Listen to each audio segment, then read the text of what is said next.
When I use the word Humpty Dumpty said in rather a scornful tone, it means just what I choose it to mean, neither more nor less.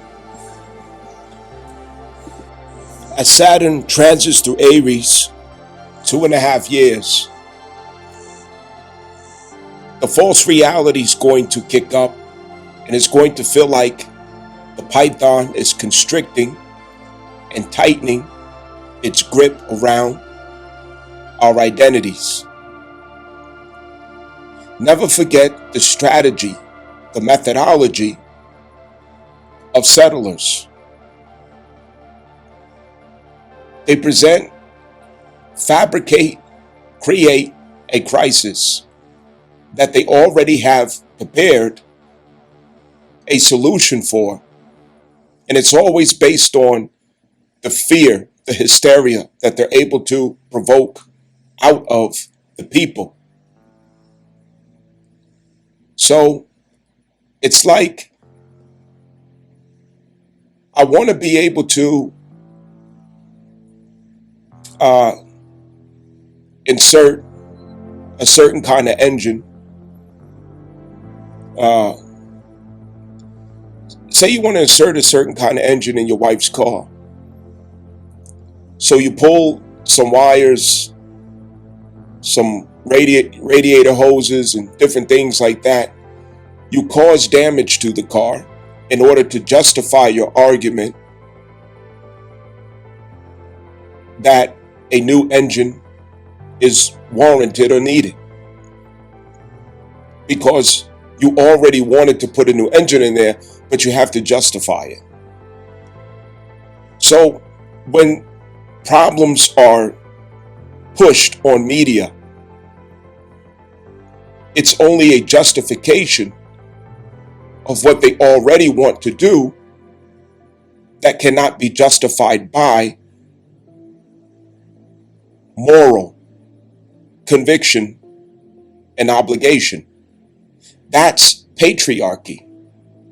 Patriarchy is to justify violations of moral law, conviction, and thresholds. If there is a moral conviction or objection with the people, you have to fabricate it through fear in order to short circuit the moral obligation and conviction. If you are a person whose moral compass still works, the only way for me to get around that and to get your consent is by causing, fabricating, or creating fear, insecurity. And this is why Jupiter is in Cancer. It's expanding our matriarchal commitment, our matriarchal positioning, so that as they attempt to project fear and propaganda, we will not lose our grip on the moral commitment that we had to reconstitute as Mars went retrograde in Cancer and Juno went retrograde in Scorpio through the wilderness to recover the moral commitment and accountability. Do you see how that works? These people do not have legal standing. They're not in standing with the Constitution. Therefore, they are not expressing a Republican government. It is de facto. Their methodologies, their theologies, their mindset is enough evidence and proof to reveal and expose the fact that these are corporate operatives, not legal, credible governmental officials. As you listen to Ron DeSantis, I want you to get a sample of exactly what I'm saying. He's talking fast and talking all over himself because he knows that he's violating constitutional law.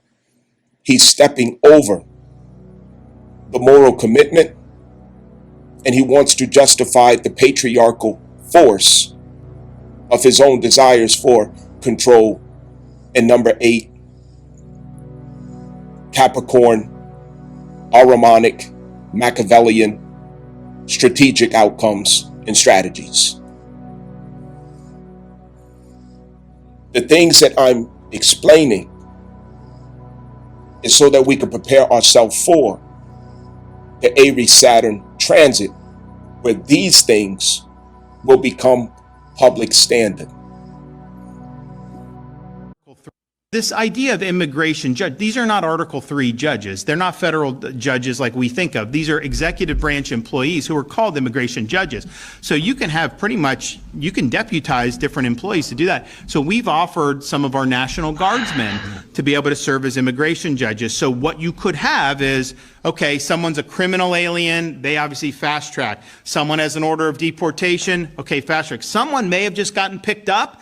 They come, they can get like a notice to appear. Biden would tell you to come in 2 years. I mean, under the Trump administration, it's usually within, 14 to 30 days. But we can have our National Guard acting as immigration judges right on site. So you go, maybe you have a day or two, whatever, and then a decision's made, and then that's it. So this is potentially be a force multiplier.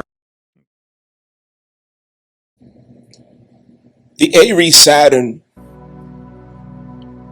retrograde, it has to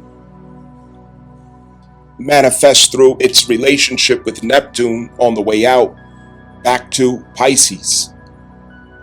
So there's going to be reviews and possibly even less noise about the international border affairs or national border affairs, as Neptune in Pisces is where this energy is originated at.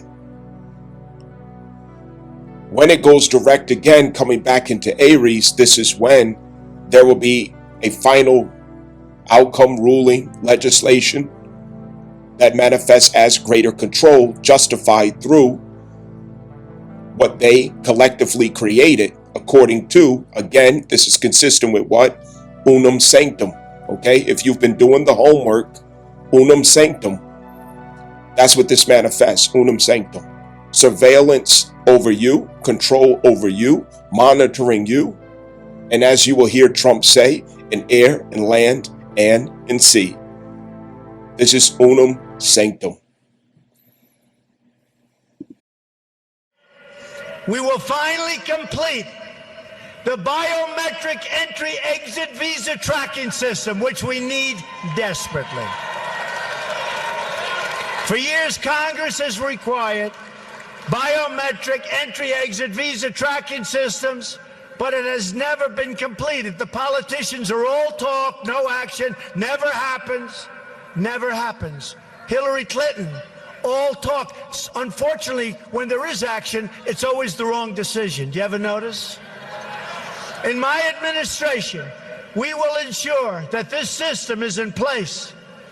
And I will tell you, it will be on land, it will be on sea, it will be in air. We will have a proper tracking system.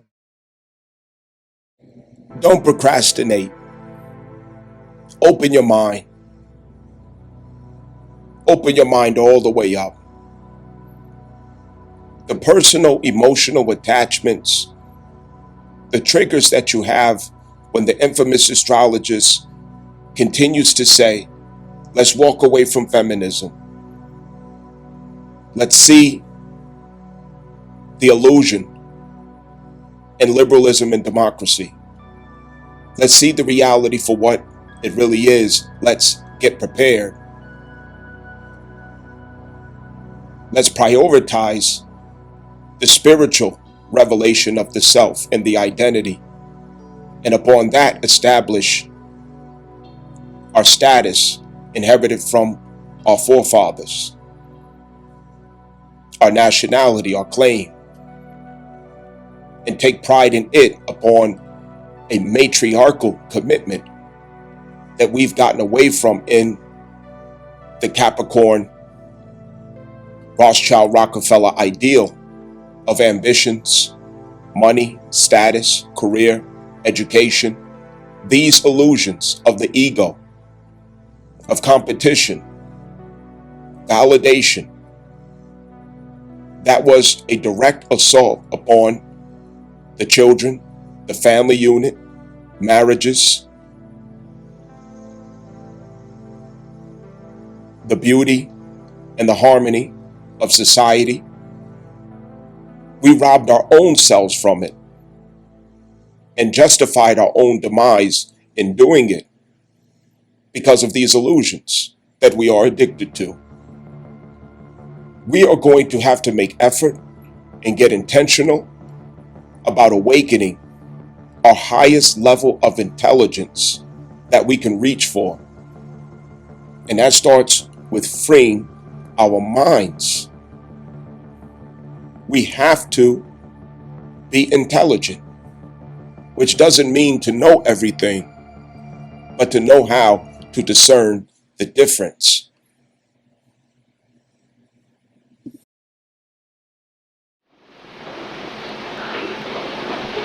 We will work with anybody and form coalition with anybody that has revolution on their mind. We might not be back. I might be in jail. I might be anywhere. But when I leave, you can remember I said with the last words on my lips that I am a revolutionary.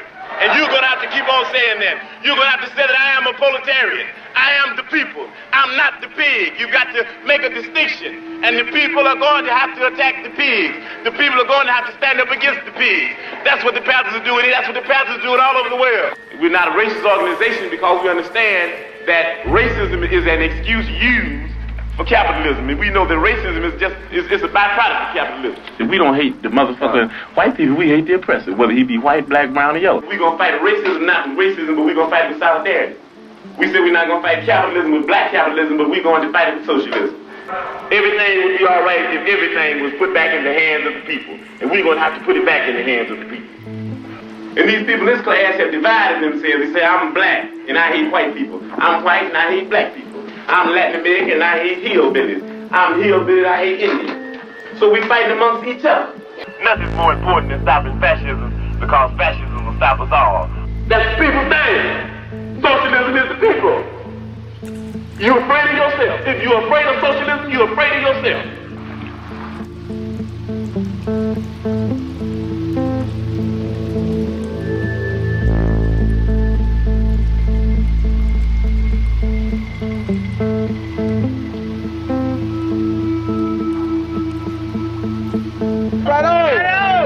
With no education, you have neo-colonialism instead of colonialism. What we're talking about is there has to be an educational program. That's very important because if they don't have an education, then they're nowhere. You dig what I'm saying?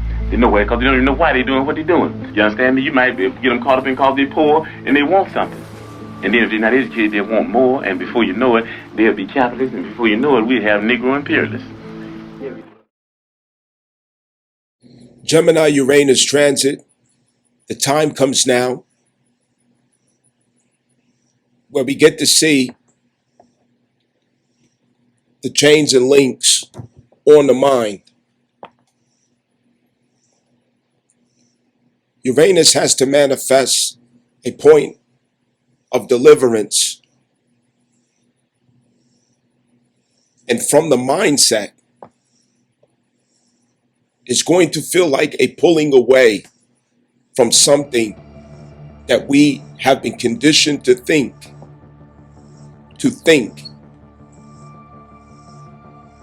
That we need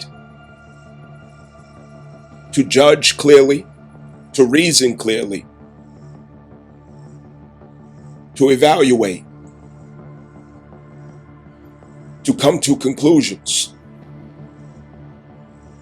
And stepping outside of the ring of Saturn can only be done by the power and authority of Uranus. Never forget that deliverance always leads to, immediately, a journey through the wilderness. And for that reason, we have to take the results or consequences of Uranus deliverance into Scorpio to find our way out of those conflicting thoughts, conclusions, cognitive dissonance, the upside down picture, and the struggle to find acceptance for what we find to be true or evident, even though it goes against what we preferred, what we knew, what we believed,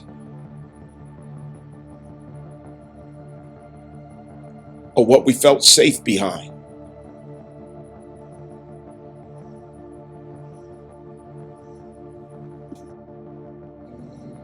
We're going to have to find the point of unity and commonality. And that all of us, as common people, are subject to the same tricks, the same illusions, the same magic, the same witchcraft. It is certainly not about race. It's certainly not about the differences of color and gender. It has everything to do with the people realizing their status, their jurisdiction, their power, their authority, and who they are as it relates to the Constitution, their inalienable rights, and the recollection of what is really most important in life. Jupiter Cancer, or Cancer Jupiter, is expanding that realization. It is not your career status. It is not your college degrees. It's not how much money you have. The ultimate of ultimate is family. That is the ultimate of ultimate is family. And the culture that you crystallize through family and community.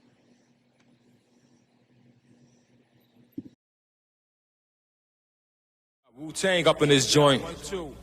Wu-Tang forever. Wu-Tang. Wu-Tang. Wu-Tang. Wu-Tang forever. Wu-Tang forever. Wu-Tang forever. The resurrection in your sector. From Shaolin to the holy city of Mecca. Yo, assassination, vaccinations, poor education, infatuation with Satan, real global nation, taxation, Bible optic, microscopic, biological germ, mad cow burger on the market, captain of your starship. I never departed once I started to explore these regions that was uncharted. Leave your heart broken. Yo, I stand tall like buildings on Van Dykes or Mikes. Beat strike like a noisy 4 train late night. Jace got New York feeling like we out of state. Can't smoke a bone in the staircase without getting chased. Penny candy poisonous rappers, best to chill or get your head gas. Lemon head, Sour Patch Kids, best to grab a lifesaver. I drug break ya, Boston bake ya, then plant my sunflower seed on every square acre. The beauty of my nature shown through Shaquasia, I Mecca. When I made myself equality, known to my reflector. Stay in your playpen, boy, and battle for your formula and prize. You pacify this lullaby from the black butterfly.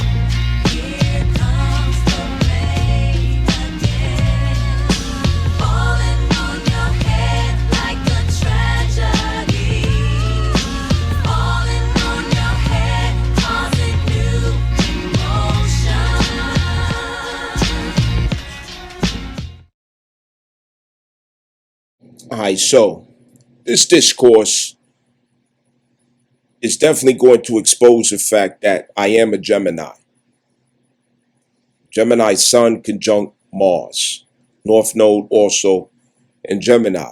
So you're going to feel, okay, the all over the place in this. All right, but it's a method to the madness if you have the patience. So, overall point is we have to intentionally prepare ourselves to free our minds. It's the freeing of our minds. Uranus is key to that happening. Uranus is key to us finding our way to the outer ring of Saturn, as the objective is to give us deliverance from the inner ring of Saturn. So Uranus delivers us from Capricorn patriarchal form because it's the only way to manifest the expression of innovation, which is Aquarian. Okay? Why do I need to? Wow, a bird just flew in here and landed on my shoulder. I'd never seen. That's crazy. A bird just flew in the crib and landed on my shoulder and ran out. Wow. Okay. So yo, that's wild. All right. So anyway,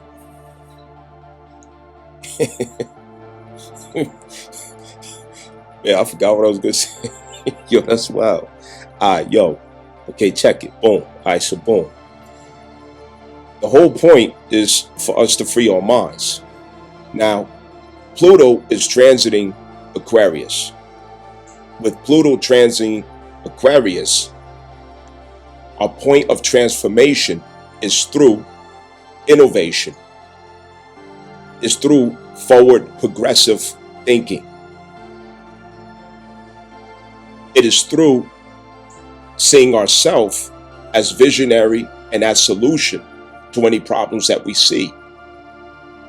It is about the individual becoming the change without expectation, reliance, or waiting for the collective to catch up. Setting a new tone. Self-determination, authorization of the self, the initiative toward that change. So what Uranus wants to do is convert us from a Pluto Capricorn expression into a Pluto Aquarius expression. So what this means is it's to get us out of the inner ring of Saturn into the outer ring of Saturn. Saturn co-rules Aquarius, okay? Now, the co-ruling of Aquarius, Saturn, it has a different will. And that will is to keep us out of the containment of past infrastructure, of outlived infrastructures, of patriarchal forms that we have outgrown or outlived. Form has to dissolve back into essence. That's why Neptune and Pisces is critical for where we're at. Saturn just found its full transit through Pisces, 2.5-year transit. Understand, it's finishing up, okay? We're retrograde Saturn, where it takes its last dip into the first decan of Pisces. However, Pisces is now a completion when it comes to Saturn. So Saturn has dissolved its manifestation of Capricorn form, of that entire cycle. It has dissolved it within our consciousness, within our being. It's also currently dissolving it within our reality of society, of life, of the world, this entire globe. So it's the loosening of the screws of the bolts, the taking down of the I-beams, the planks, the truss, the bearers that had us to conform to a limitation in expression as humanity. So this is why the next course is the outer ring of Saturn, which is the same expression as I don't need you going back in there. You need to stay out of the outer ring of Saturn in order to realize what's next, where we go from here, what do we need, what must be innovated. And in order to know what that is, we have to get back in touch with the matriarchal law. The matriarchal law remains. It stays constant. It is the core. It's the core law that we consult for how we are to build the patriarchal form. A new patriarchal form has to manifest, but it has to do so according to the oracle of the matriarchal law. That is our inner self, our soul, our inner child, our intuition, our deep wisdom, our new realization of the expression of love. These are the things that's informing what the next patriarchal form will be, because patriarchal form is to contain as protection, as security, as preservation. It contains the matriarchal core. It's just like a crab. The crab is soft and fleshy within, but its carapace or outer shell, as a crustacean, it is Capricorn in its features, a hard infrastructure. Understand? So Gemini is key for all of this to manifest, because through Gemini, the detached observation, study, hypothesis, test of theory in life, the examination of evidence, proofs, experiences, events, it arrives us at wisdom and love from the duality and crisis that we pass through. That wisdom and love then is forwarded as an outcome to the initiation of new culture at Cancer. Gemini comes before Cancer. Third house is before the fourth house. Okay? Understand. Where does the culture of the fourth house come from? It comes from the third house, the collective consciousness of feedback, needs, communicated needs, communicated demands, communicated outlooks, communicated experiences, interpretations of those things, that feedback. It becomes words that are expressed as culture. Words are the primary identifier of culture, how we use words. Just like y'all hear me up here, I say nigga this and nigga that. My niggas is this and my niggas is that, because niggas ain't this and niggas, that's culture. It's a term of endearment in my culture. It doesn't mean that it's right. It doesn't mean that it's good. That ain't got nothing to do with it. It's just culture that I express myself that way. You talk to, to a Mexican person, he may say, pinche this, pinche that. You know what I mean? Pinche this and pinche that. You talk to a Dominican person, que lo que, and all of that other stuff. You talk to a Puerto Rican person, sabo, sabo.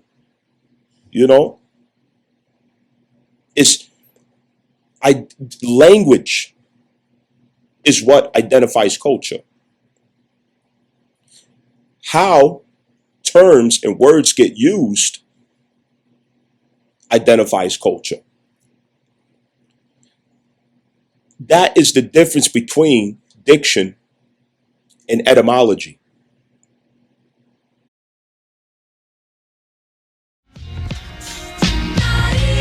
Yo, I'm sure this metamorphosis as the king takes his office. Keep my planets in orbit, never forfeit or quit. Move forward, I talk with the awkward slang. I walk with the Wu-Tang. Heavy thoughts can't be held down by the laws of gravity. Watch for the llama in the temple trying to plot your tragedy. And gain rank with the high officials at the banquet for attempting to hijack the Wu-Tang manager under his blanket.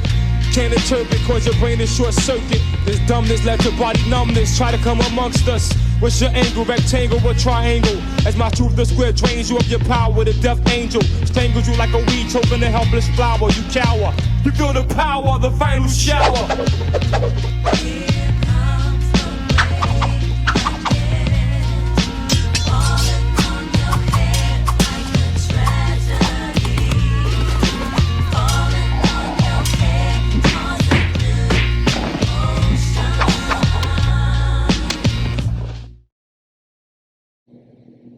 The etymological value of a word is not the same as the diction of a word.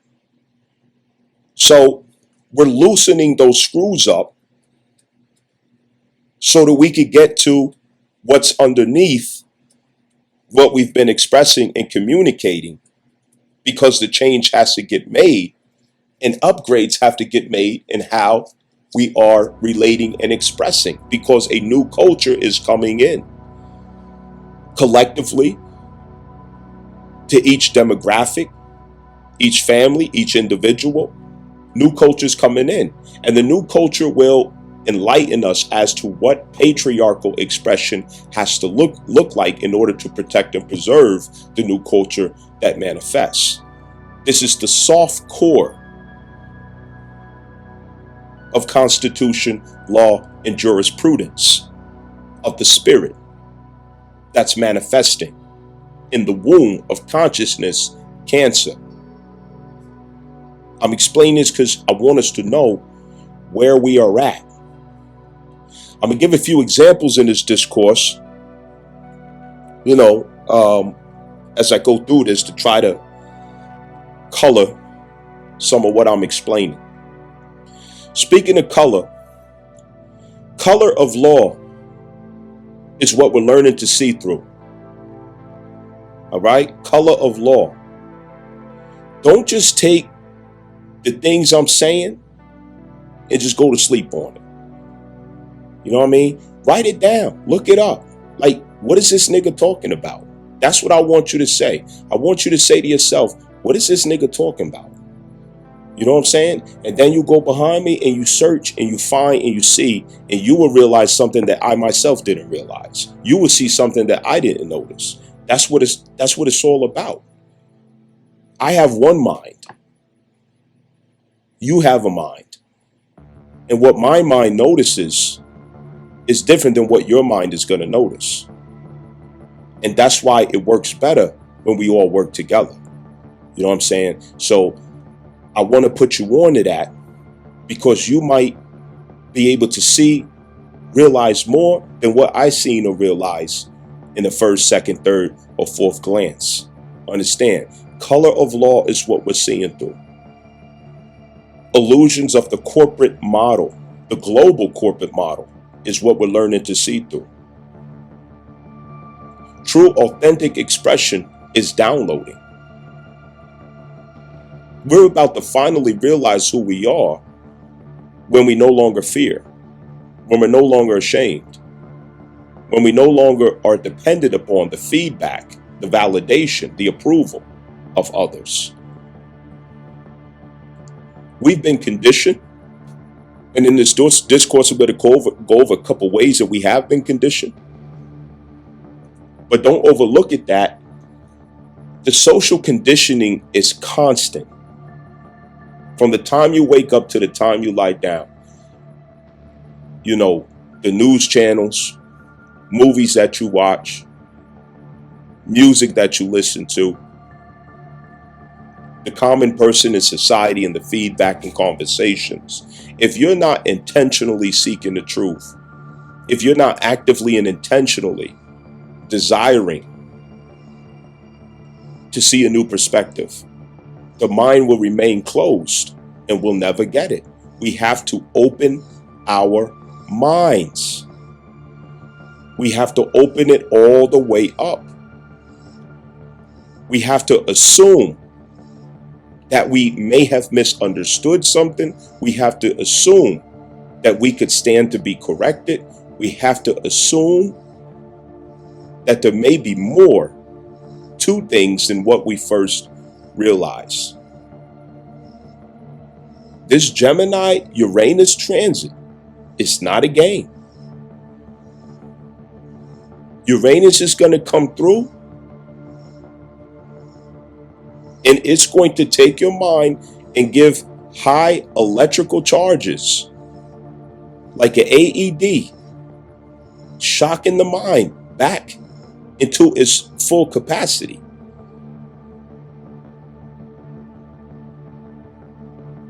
We're better off forming the intentions. Aniyat fi al-qalbi. The intention is from the heart. Aniyat fi al-qalbi. The intention is from the heart.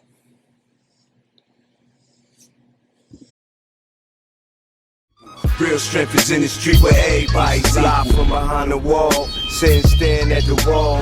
I'm fit to pop out this bitch like a newborn. I'm fit to cut out all the smoking and the drinking. The wine and the spirits. It's evil when you think it, baby, so I'm telling the truth. You live it, then you see it. You breathe it, then you bid. I tell you a little secret, it's a secret. Government that worship an owl. They practice witchcraft to harness their power. Pedophiles rape little kids for energy. It's satanic ritual. WTC. R.I.P. They lit the Pentagon on fire. That's lighting the pentagram on fire. All these bodies for what? So you can scare everybody in the one world, huh? All my crimes is on deck. So if you ain't come for a war, then run. Money is worthless. Real power is people. Real strength is in the street where everybody's equal. Fuck jury. Fuck rims. Let's spend on our protection. Get armor. Get cameras. Get with it, little nigga, this man shit. Real power is people. Real strength is in the street where everybody's equal. It was Einstein who said, education is not the learning of facts, but the training of the mind to think.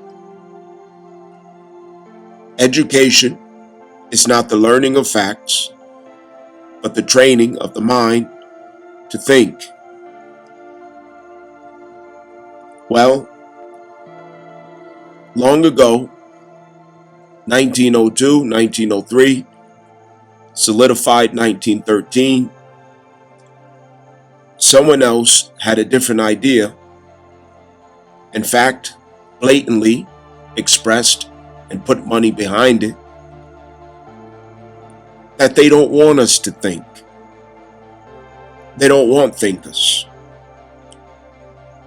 And the irony is that these same persons are the originators of modern day education, Board of Education, which began as General Education Board, and is to no surprise, if we are intelligent, of why Donald Trump has come to the conclusion of getting rid of the Department of Education altogether. Department of Education officials have begun the process of dismantling the agency just days after the Supreme Court cleared the way for mass layoffs. Education Secretary Linda McMahon defended the move on the takeout with Major Garrett last night. Listen. The Department of Education doesn't educate anyone. It doesn't decide on curricula. It doesn't hire teachers. It doesn't buy books. It's a pass-through agency for money that is appropriated by Congress. Senior White House and political correspondent Ed O'Keefe joins us with more on this. Ed, the secretary there was clear. However, the department cannot be fully dismantled without the approval of Congress. Secretary McMahon seemed confident that she would get it. Let's just quickly play that clip. I want to show Congress, by taking different parts and placing it other places, that Department of Education's functions can actually be handled, I think, better and more efficiently by returning it to the states. So what do you make of that, Ed? Could this get the approval it needs? We'll see, Errol. Essentially what the Supreme Court allows now is for the administration to move forward with plans to dismantle the department. So we've got to see what those plans are. Does it mean completely shuttering the whole place? Does it mean then that perhaps oversight of Title IX or student loan programs would be moved to other departments? There's been talk that perhaps some of it goes to the Justice Department, some of it goes to Health and Human Services, and you could shut the whole place down. Or do you keep a much smaller agency that handles those things and just does so with a reduced footprint? Obviously, there are supporters of this department and its mission among Democrats, some Republicans as well, concerned about dismantling all this, because it just suggests then that you're losing federal control or oversight over certain aspects of education. She's correct. It doesn't hire teachers. It doesn't establish curricula. It doesn't meddle necessarily with minute details of what goes on in classrooms or in college campuses. But it does provide general oversight, it does set some standards, and it does give out a lot of money through the federal student loan program. And that perhaps is the biggest one, is where would that go? Who would operate it? Does it have to stay under the Education Department, or would it go somewhere else? All of it's still subject likely to legal challenge, so it's not like this is happening before school starts this fall. But likely to have an impact on people. Intelligence has us to consider many factors to weigh out what is true, what is relevant, what really holds weight, and how we're reasoning.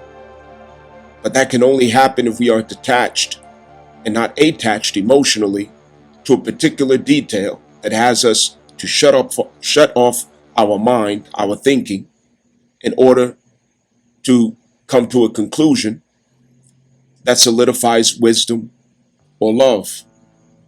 Gemini. This could have been the case, as many of you heard Donald Trump talking about closing the Department of Education. Well, this gives background, contrast, insight into how we could get to this point, how it all began and what the intention was behind formal education, which includes colleges and universities, also initiated and funded by Rockefeller here in the West, making it accessible for the average or local person. There was an intention behind it. Industrial revolution, corporate expansion, but certainly not a Renaissance celebration of intelligence and creativity of humanity. Oh no. This was the beginning of creating or manufacturing the workforce. Neck down, not head up.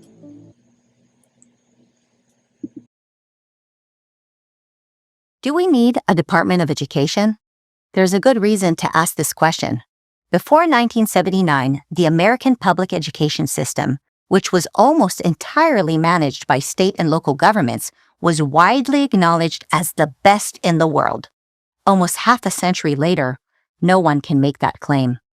Right now, the United States is ranked 28th in the world in math and 36th in literacy. 1 in 4 eighth graders lacks a basic proficiency in math. 1 in 3 are not reading at grade level. Only 13% are proficient in U.S. history. In certain cities, the numbers are truly appalling. For example, in Chicago, 22 schools didn't have a single student who was proficient in reading comprehension, and 33 schools didn't have a single student who was proficient in math. It's not a money problem. According to the most recent numbers, the United States spends $17,000 per student. In Chicago, it's $29,000. So what changed? How did our education system go from outstanding to embarrassing? There are many reasons, of course, from too much screen time to not enough engaged parents. But we can be confident in one conclusion. The Department of Education hasn't helped, and the case can be made that it has actually made things worse. Again, it wasn't for lack of money. In 2024, the department's budget was $268 billion. Where's all that money going, and for what? To answer that question, we need to go back to 1979. The Department of Education, it turns out to be a political entry point for infiltration of the youth, among many other things. This is how literature makes its way in front of your children in the school through liberals, through democratic liberals, about how to put a penis in the anus, how to get a sex change. Girls and girls and boys. All types of weird literature for your children who don't even have developed minds yet, who don't even have a concept of identity. They infiltrate them and pervert them. The president that year was Jimmy Carter. The 1980 election was closing fast and Carter's chances were not looking good. Beset by the Iran hostage crisis, crippling inflation, and gasoline shortages, Carter's approval ratings had plummeted to a dismal 28%. He needed all the friends he could get, and there was no better friend than the largest labor union in the country, the National Education Association. It had been agitating for a Department of Education for decades without success. No one besides the teachers' unions thought it was necessary. But politics is politics.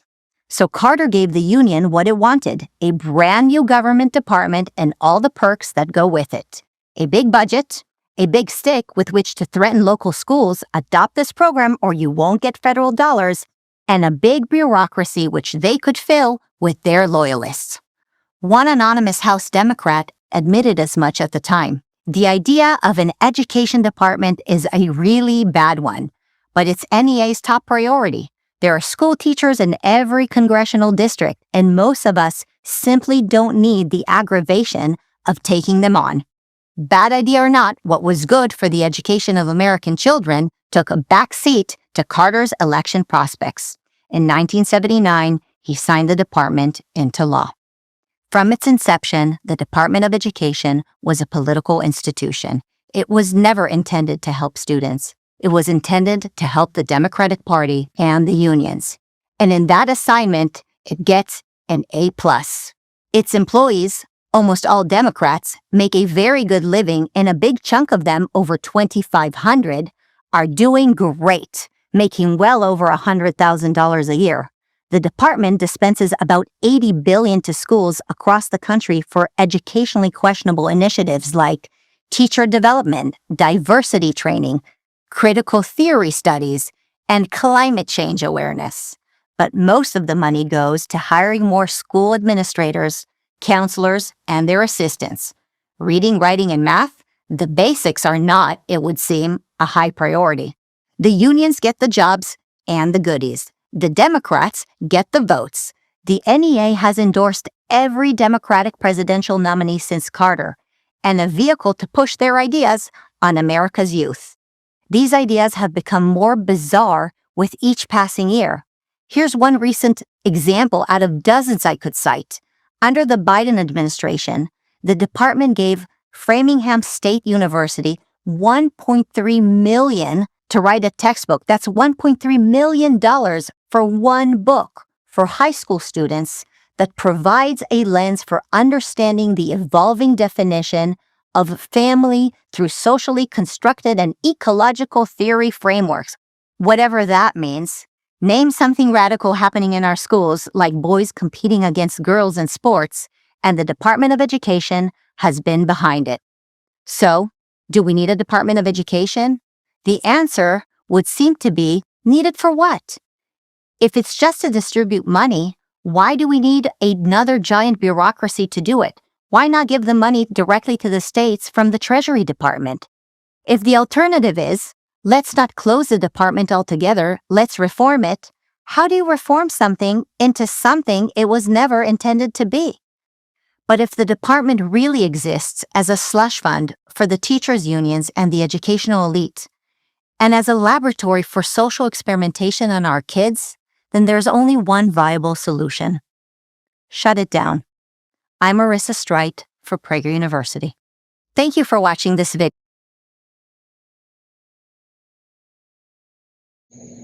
Feminism and liberalism is what's behind the sick indoctrination of our innocent children in this society. It contaminates the perception of themselves. And it's liberals and Democrats that's behind it every single time. Every time. This doesn't mean that politically Republicans are automatically right. They're the good people. No, I'm not saying that. What I'm saying is liberals and Democrats,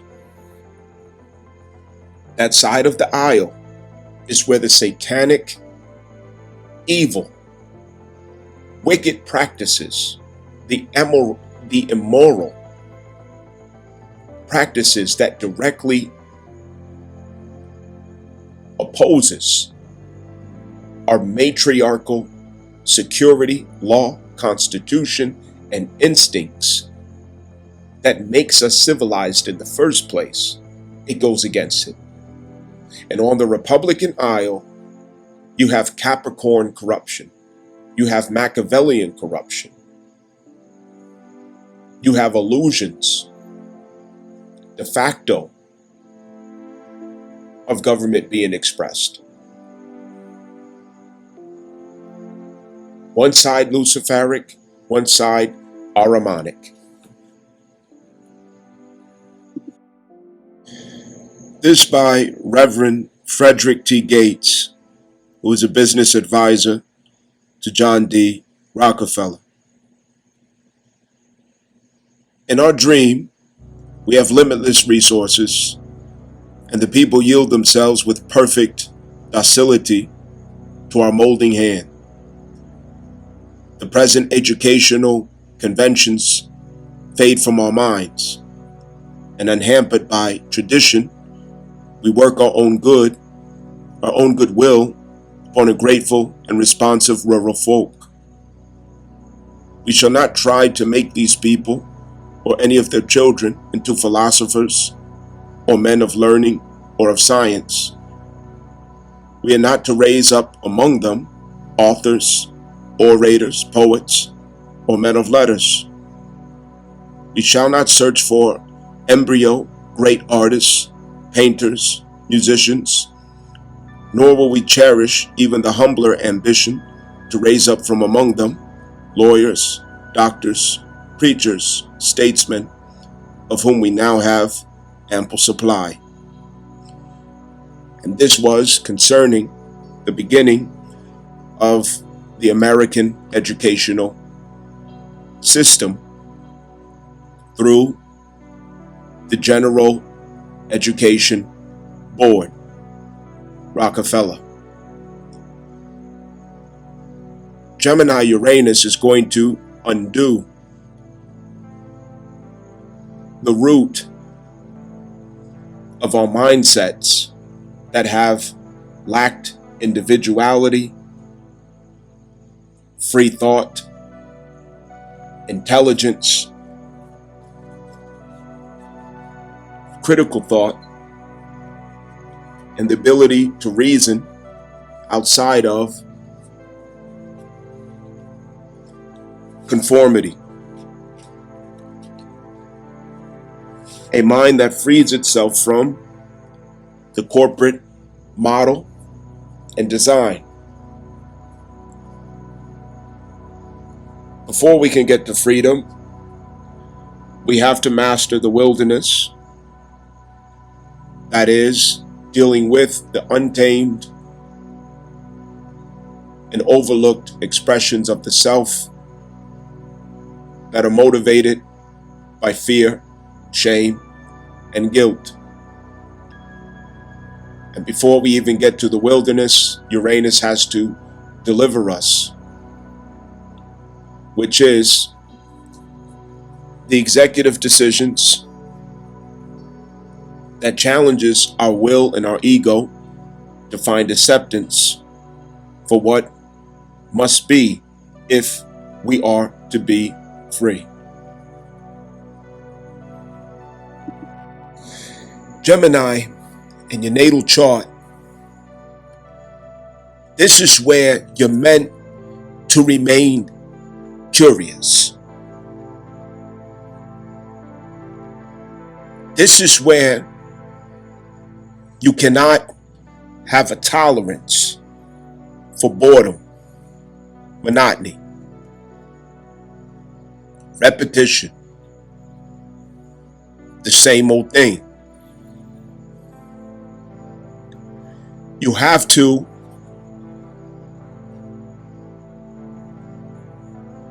explore, test, challenge. You have to create mischief here. Mr. Baldacci is one of the best-selling authors in America. I don't know how many books he's had as the #1 New York Times bestseller. I bet he knows. Maybe he'll tell us. I know I've read his books. I'm delighted to have him here today. He's going to tell us about AI's impact on authors. Welcome, Mr. Baldacci. Thank you. It's a lot. #1 bestseller. I'll leave it at that. Chairman Hawley, Ranking Member Durbin, members of the subcommittee. 119 years ago, Mark Twain traveled to D.C. and appeared before a congressional committee to advocate on behalf of stronger copyright laws. He was the most pirated author of his day. I'm pirated all over the world as well. I get why that upset him. He thought creative arts was the lifeblood of this country, and I agree with him. That was the first time at that hearing that he wore his signature white suit publicly. And he did so because he thought it represented purity of thought and spirit. I don't own a white suit. And even if I did, I don't think my wife would have let me wear it today. So you just get blue. Twain once said that travel is fatal to prejudice, meaning if you meet people where they live, you find out they're just like you. I had no chance to leave the segregated world of Richmond, Virginia when I was growing up, but I visited the library every week, and I liked to think through books. I traveled the world without a plane ticket or a passport. And born from my love of reading came my desire to be a writer. I worked away for decades and getting rejected over and over, but I kept going, honing my craft, remaining disciplined, taking the rejections head on, and using them as motivation, and finally I was successful. You have to create mischief. And Ifa, Yoruba, African spiritual tradition, of which I am a Babalawo, Gemini represents a principle or Orishas called Ibeji, the twins. The twins are archetype of Gemini. The point of curiosity is to test and examine dualities in life. How come you're like this and he's like that? Why couldn't it go the other way? I hear what you're saying, but what if we add this or take this away or try this or try that? It's a cross-examination of everything. It's to always have something to say about something. Everybody knows somebody like that. I'm a Gemini. Gemini Sun conjunct Mars. Understand? Gemini is where you feel obligated, or you feel it's your duty from the soul to be a journalist. You don't care to be attached to that particular experience or circumstance, but you feel like you got to be there where the drama is. You got to be there where the action is, where the noise. You're there to witness, observe, take notes, remember things, put details in your pocket.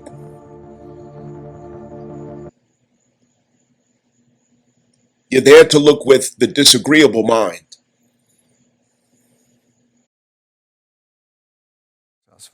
And after 60 novels under my belt, I work just as hard as I ever have. It's the American way. You work hard, you play fair, you stay the course, and you'll make it.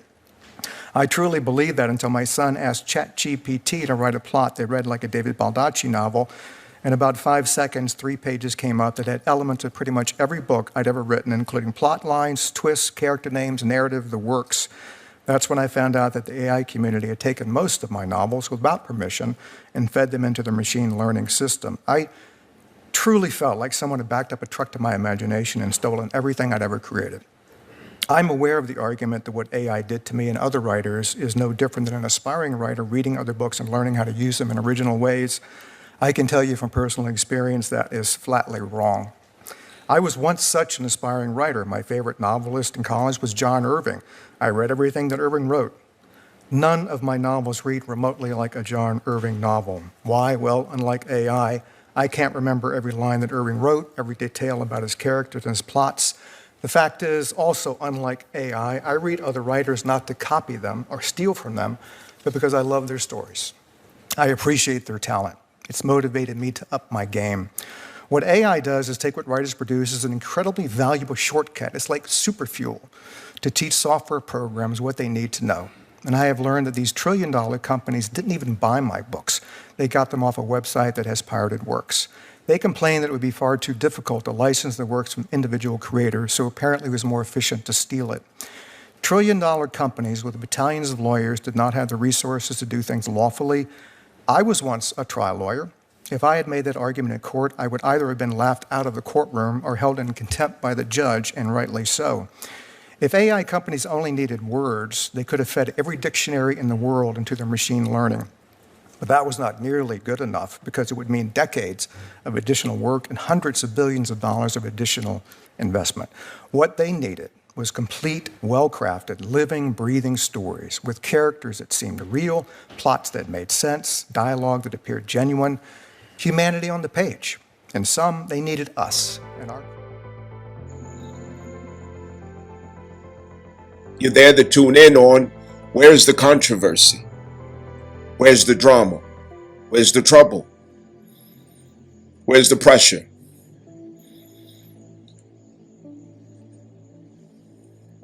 This is because Gemini has a connection to wisdom and love. It is only through drama, controversy, challenges, troubles,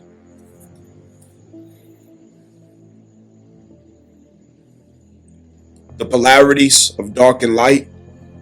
It is only through these extremes that we experience wisdom or confirm it.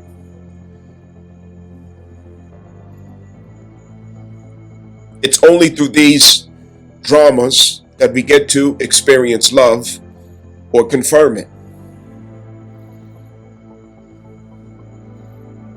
It's the only way.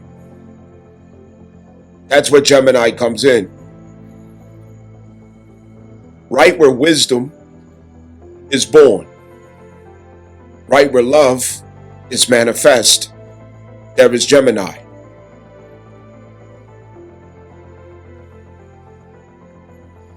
Prior to that birth, prior to that manifestation, it was duality. The illusion of oppositions in those controversies. The illusion of oppositions in the drama.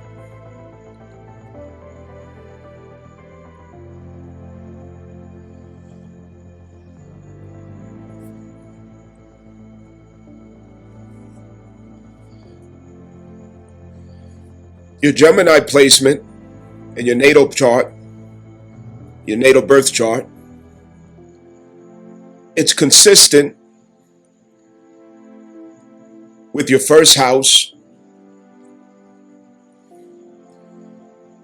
and fifth house expression. If it were not in that particular house, Gemini, wherever you have Gemini occupying a natal house, if it was not in that position, you cannot manifest that first house expression or fifth house expression. It couldn't happen. Your curiosity has to be in that particular territory, that particular dominion, jurisdiction. That is where your wisdom and your realization of love channels through. Wisdom and love. It is where there's an awareness of yourself as a duality, personality and soul. This is why Geminis come across as having two personalities. Really, it is the awareness of itself as personality and soul. And that awareness is included in Gemini's reactions and responses. Duality.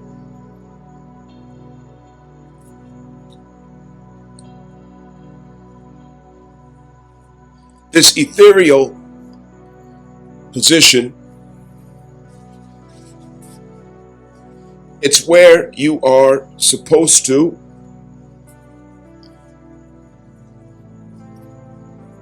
have a natural inclination to critical thought.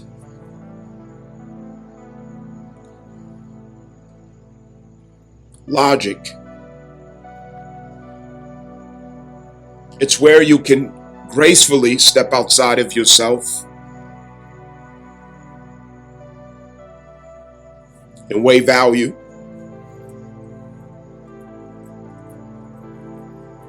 It is also where you tend to master the art of imply and infer. Your communication is quite artful here. It's not as dramatic as Leo's expression, but Gemini can sure keep up. Detail for detail, fact for fact, observation for observation. It's the small things when it comes to Gemini that makes the argument or the challenge. It's the little fine details.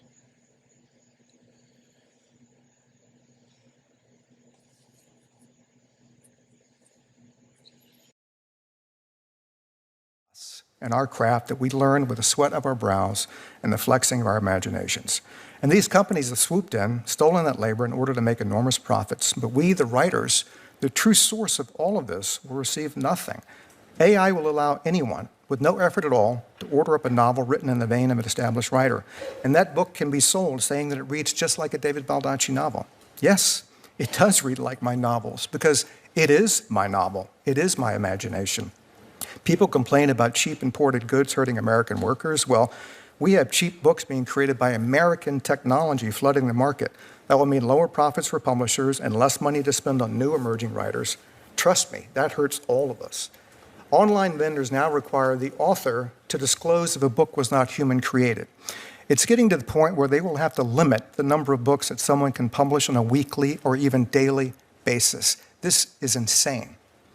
Source code and elements of algorithms are also protected by copyright. I would hazard to bet that if I stole any of the AI community's source codes or algorithms and then tried to profit off them, they would unleash a tsunami of lawsuits against me. However, if, as AI contends, fair use is actually my entire body of work, there is no more copyright protection for anyone. I'm sure AI believes that their IP should be fully protected against interlopers, and I agree with them. Thus, I am deeply disappointed they don't feel the same about people like me. The AI community apparently believes they are entitled to steal our work product, despite it being copyrighted, because what they're doing is so transformational. Well, let me tell you, billions of people have been transformed by books.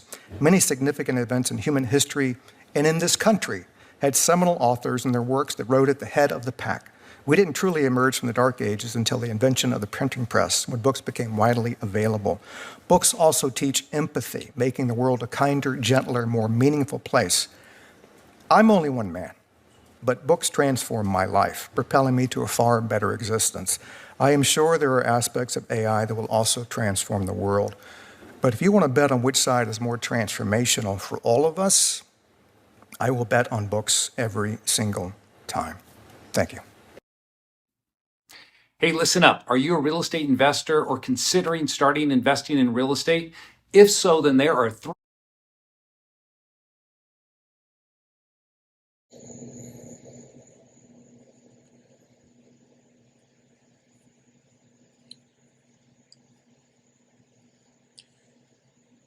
Uranus is at the 0 degree mark of Gemini.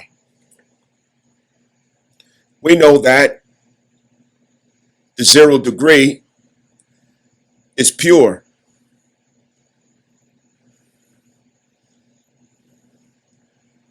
It is pure. Pure cut.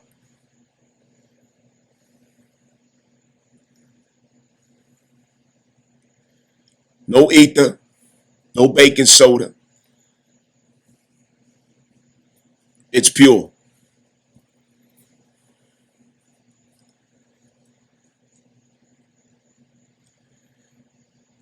What this is, with Uranus at the 0 degree, if you think about how, let's say we're transferring a fish from one tank to another, the temperature, the pH balance, the content of the water, things can be quite different, even in small detail of the environment. So let's say you take a goldfish or a koi fish and you have it in a tank, you scoop it out, you put it in a plastic bag full of the water out of the tank, and then you set that bag in the tank that you're going to transfer it to so that the temperature can transfer.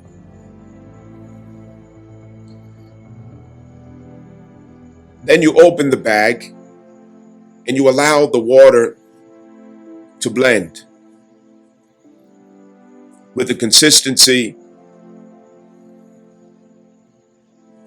of the new environment, thus not causing a shock. The 0 degree is the same.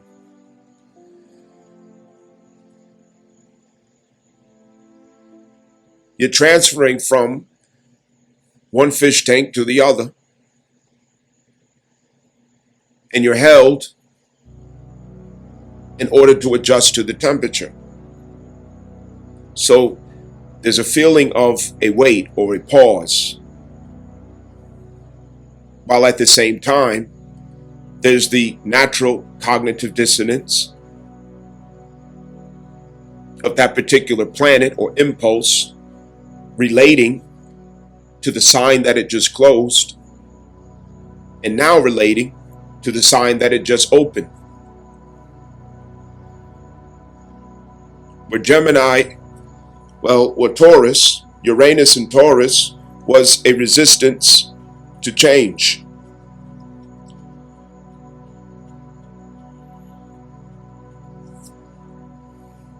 Uranus and Gemini could be a resistance to limitations in our intellectual expressions and capacities.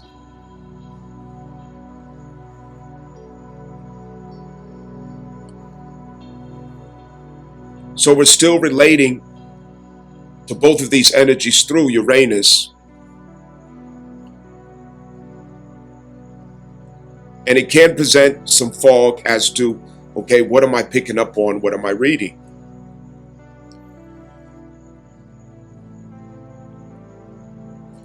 The will of Uranus is that we are sincere,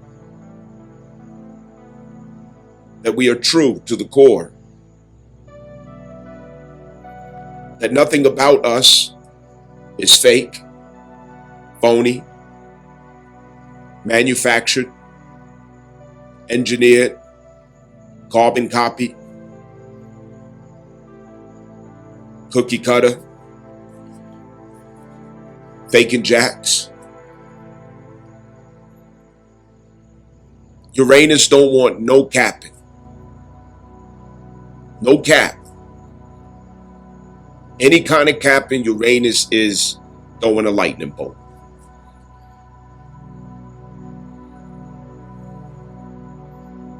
This now relates to our intellectual circumstances, our mindset, our thoughts. It's time now to purge the mindset.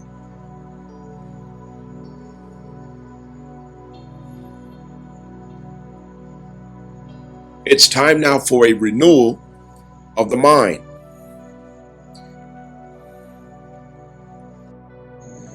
The book of Romans says, 12 in chapter 12, verse 2, book of Romans. Do not be conformed to this world.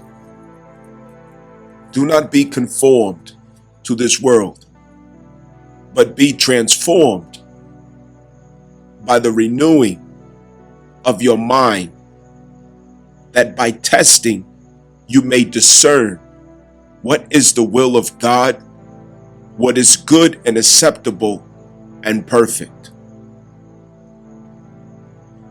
This is all astrology. Do not be conformed to this world. That's the intent. That's the intent of all of these transits, which has taken us out of being conformed to this world. The Capricorn theory.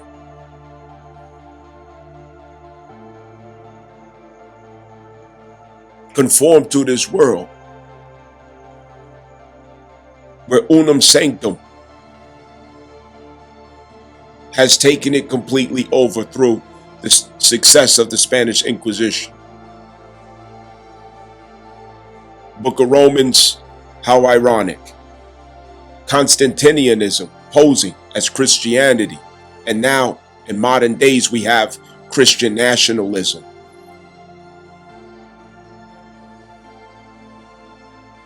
Which has nothing to do with Christianity. It's Constantinianism, the arrogance of it in everything. Coming out of being conformed, that's what Uranus accomplishes. It delivers us from wherever we have a conformed limitation within the expression of the self. It sets us free through deliverance. But be transformed, that relates back to Pluto, Aquarius Pluto transit. The technology of that spiritually is manifesting through the Scorpio stellium, Black Moon Lilith, Juno, and Vesta. Transformed by the renewing of your mind, Gemini. South Node Virgo. Gemini and South Node Virgo communicating Mercury. Entering this gate through Leo, Mercury retrograde. Understand that. Mars is at the South Node Virgo, taking the Adderall, homing us in on the details. That equals efficiency and clarity.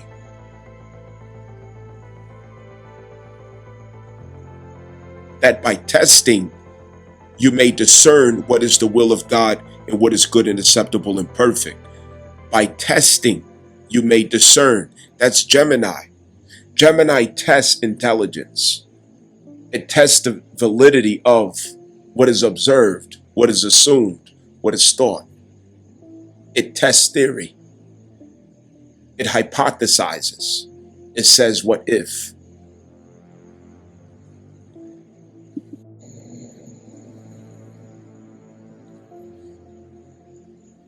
In what way in particular? Because this is Uranus. The mind has to find its way in alignment with the soul's mission. The intent, the original intent of the soul's mission. There's a particular mindset that you are supposed to have.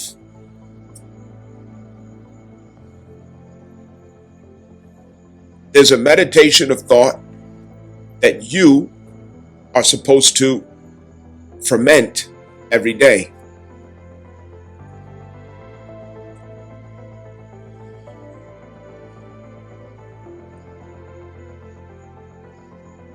You are a journalist of a particular jurisdiction. And that is the house where you, in your natal birth chart, have Gemini as occupation or algorithm of spirit. It is your duty. It's not optional.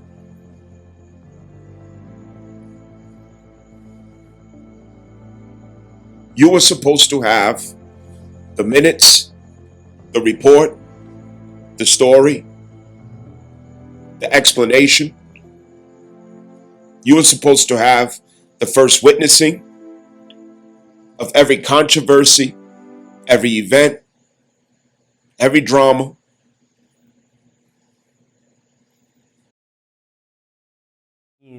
Now, news stories don't always happen quickly. A story can take months or even years to form. So journalists have to work extremely hard when researching a story. They need to consider where to find their sources and to figure out what questions to ask in order to tell their story.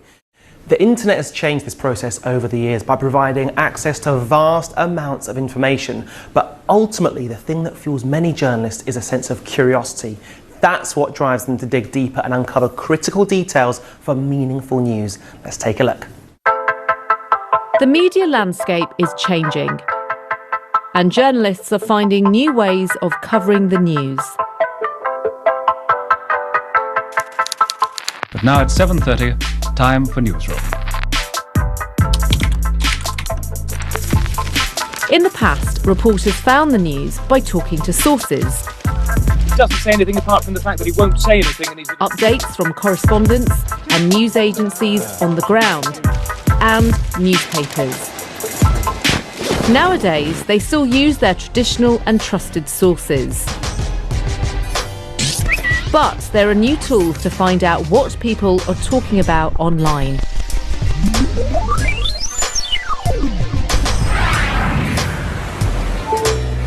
When something big happens in the world, people post on social media. News systems flash. Correspondents around the world send alerts. Journalists put in calls to find out what's going on and send teams to the scene. Reporters talk to eyewitnesses and emergency services. Gather interviews and statements. Here come the riot police, here come the water cannon.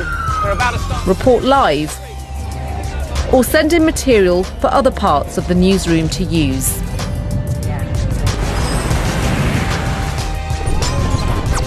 So, the point of journalism hasn't changed. But there's so much more information out there now that journalists use different tools to tell people what's happening.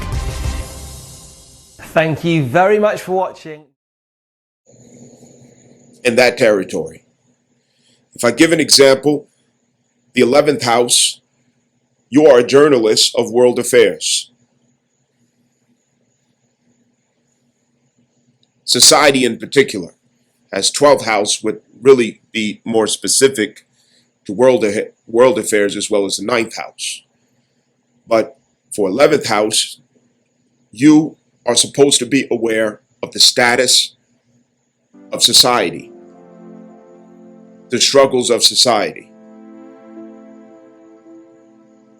the needs of society, the crisis of society, the drama of society. This is where you are a journalist for society and for the generation. Gemini Uranus specifically, as relates to the context of journalism, it's about taking the illusions of duality in life and have a personal experience that transforms it into wisdom or love as an expression of intelligence, art, process, service. There are many forms that wisdom and love can be expressed. And again, I'm specifying the different houses that we have Gemini in. You have a personal experience and you convert it to wisdom and love. And collectively, what that's doing is it's upgrading, it's restoring, it's expanding Cancer Jupiter, the matriarchal constitution and law as culture. It's us individually having our experiences that gives feedback and communication out into the world and expression that causes the culture to enrich with wisdom and love from authentic perception, from honest observation. This is a different kind of feedback that we're being called to through Uranus, which is now, what is the narrative when we are authentic? What is the narrative when we are truthful? What is the narrative when we are sincere? What is the narrative when we are not leading with an agenda? This content that you're about to look at, I borrowed from Crimson Cure. She is a woman who I really admire for what she accomplishes in the community. Crimson Cure. You should check her out on her channel. I'm your hostess, femininity coach and author, The Crimson Cure, and this is my perspective. So this clip has been going viral of, I do believe he's a therapist, and this is a clip of a podcast that he was speaking to feminists on, and he was just spitting facts. We're going to let him talk, and then we're going to comment. You don't care about mandatory paternity tests.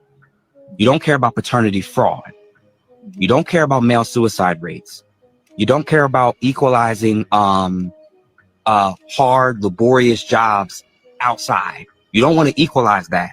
You don't care about what happens to people that are falsely accused, which is almost always exclusively men. You don't actually care about the declining school performance, the rise in ADHD diagnosis, and the psychiatric medication that comes from it. You don't care about the lack of homeless shelters for men. You don't care about the weaponization of the family court, the equal custodial rights, reproductive say for men, reduction in child support and alimony, pathologizing of just men and masculinity in general, negative attitudes towards even men that want a nuclear family. You don't think or care about any of these things. And I'm not even saying it's just the feminists that don't care about it. Nobody I'm cares. saying most people who don't do what I do don't care about this at all. And it makes of you a humanitarian. Gemini, 11th house. At the 12th house, you are supposed to be the journalist of world affairs.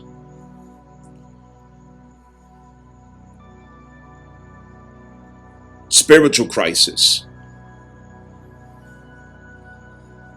Notice it's not so much of good things, so-called. It's more so drama, what's not going right, where the problems are, where the bombs are dropping. You are a journalist.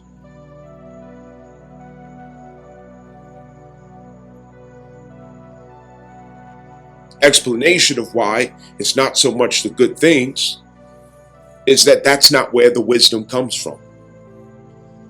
That's not where the love comes from either. It comes from the drama. It comes from the controversy.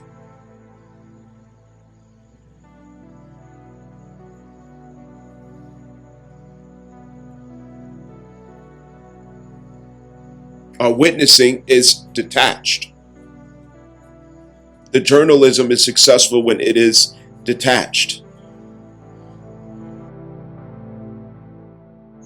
Journalism comes in many forms and expressions, especially art.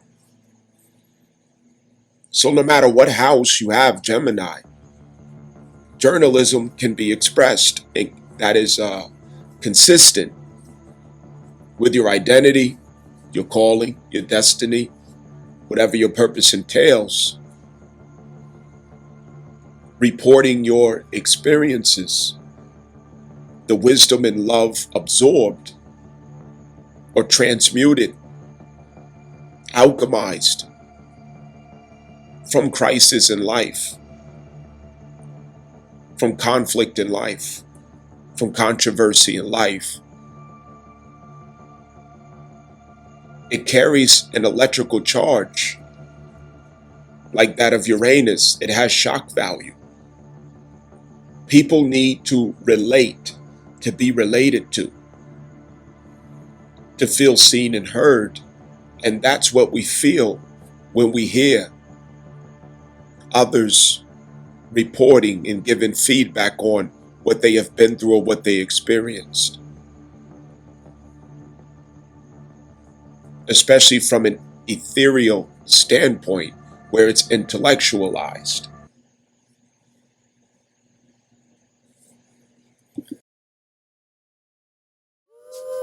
This building was my world at one point, and is embedded in my heart. You know what I mean? This is all we knew. This is our world. 22-year-old rapper Nas was born and raised in the Queensbridge houses just over the East River from Manhattan. With almost 7,000 residents, Queensbridge is New York City's largest housing project.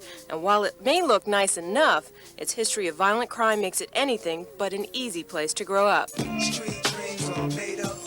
A lot of things go down like incarceration, crime, drugs, violence. Out of all of this, you gotta look for the positive, you know what I mean? You gotta say, yo, besides all of this, you could be somebody. Nas is just the latest somebody to transform the negatives of the Queensbridge houses into hip-hop success. If hip-hop is Africa, Queensbridge is Egypt. The gods of hip-hop came through here. Marley Marl, Eric B. and Rakim, MC Shan, Craig G, Mobb Deep. Anytime you got people coming from these neighborhoods, it has no choice but to produce a product like that. Yo, it's like Manhattan is right here, over the bridge, you know what I mean? But right here, we in the world by ourselves. We right here alone. That alienation, as well as a sprinkling of old-school nostalgia, are major themes of Nas's second album, It Was Written. I grew up on old school, you know what I mean? I was in the movie theaters in Crush Groove watching Curtis Blow singing If I Ruled the World.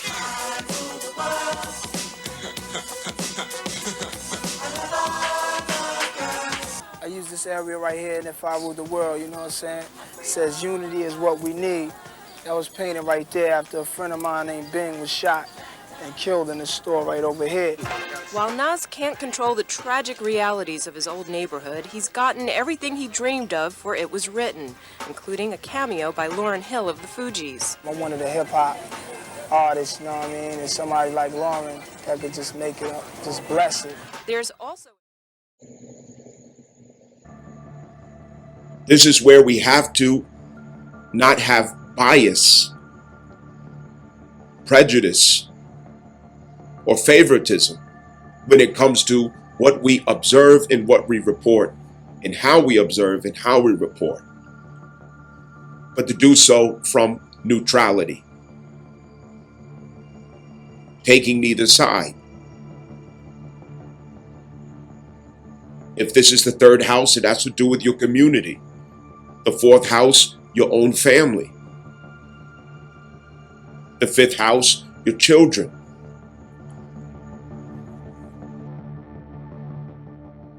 Keep in mind that right now we have Leo Mercury in retrograde.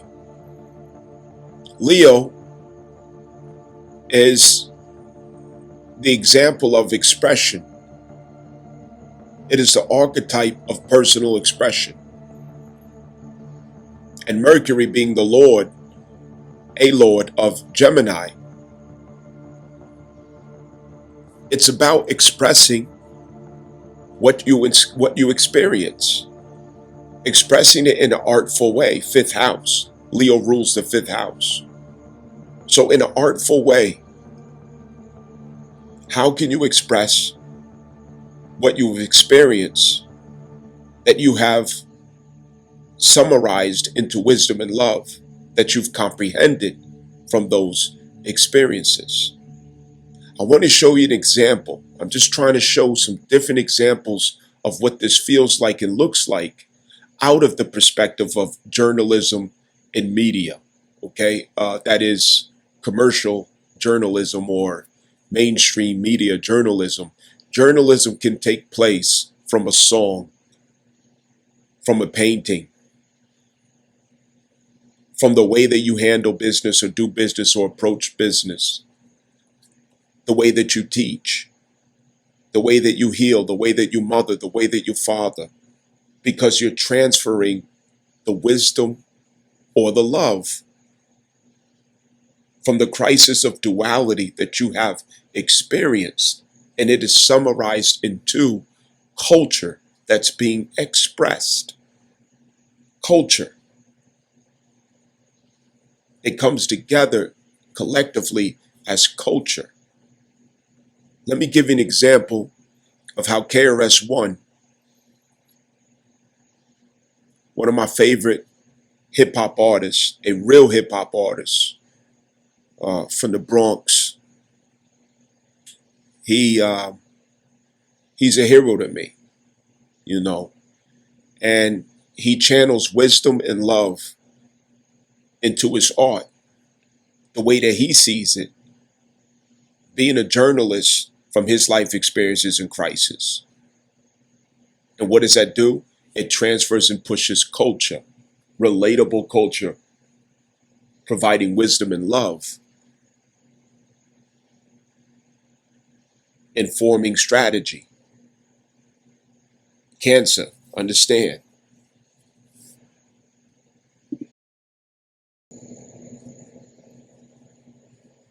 Also with maybe sports or arts, understand, in your community.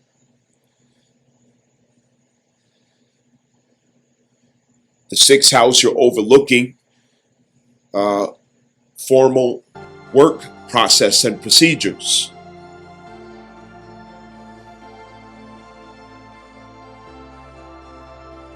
Seventh house, you are keeping up on trends, fads, status, dramas of family realities, relationship realities and challenges, marriages, boyfriend, girlfriend status, the gossip of, you know, things such as relationship podcasts, things of that nature. What's happening between him and her? What goes on in relationships of the good and the bad, the night and the day, the dark and the light. Eighth house, crisis, you're the journalist. Ninth house, religious, spiritual, cultural affairs.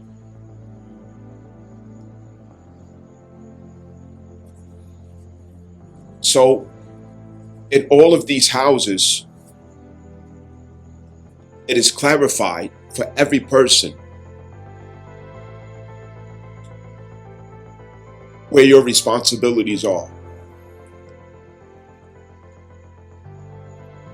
Are you being a journalist at your Gemini placement? Are you witnessing and reporting fairly, equally, without taking sides, from a detached disposition? Are you turning away from the drama and trauma on a moral high horse?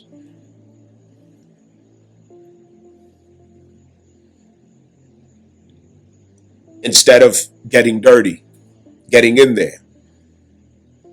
What is happening in the world? What is happening in the family or in the community? You are supposed to be nosy in this placement.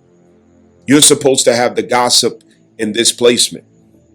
You're supposed to have the story in this placement. You're supposed to have the report in this placement. This is where you are constantly processing data, information, facts, figures, numbers, patterns. It's where you are decoding the relationship between the dark and the light in this area of life. Are you doing it? Have you been doing it? How can you get started today in getting up, doing your job?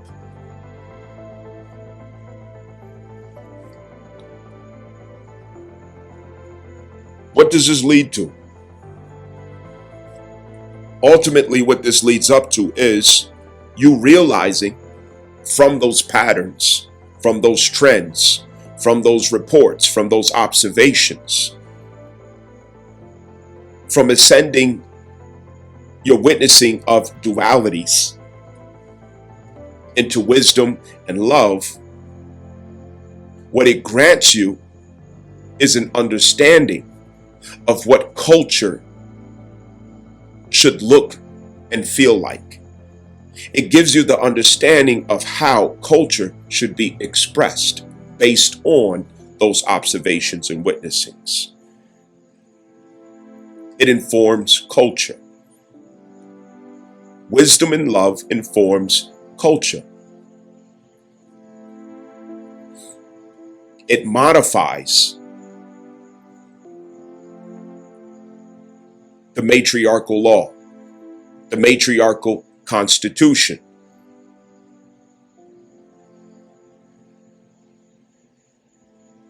It's where the amendments to Constitution, the matriarchal constitution, comes from. It comes from those witnessings. Cancer is where we have culture.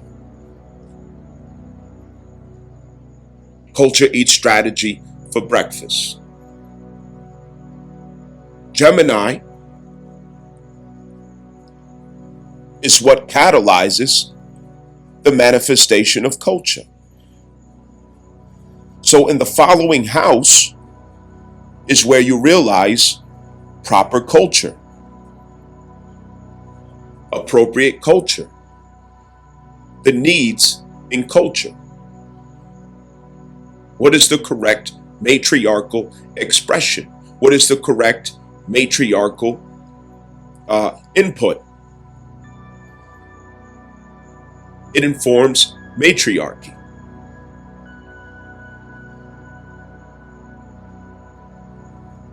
Matriarchy again from wisdom and love. Wisdom and love.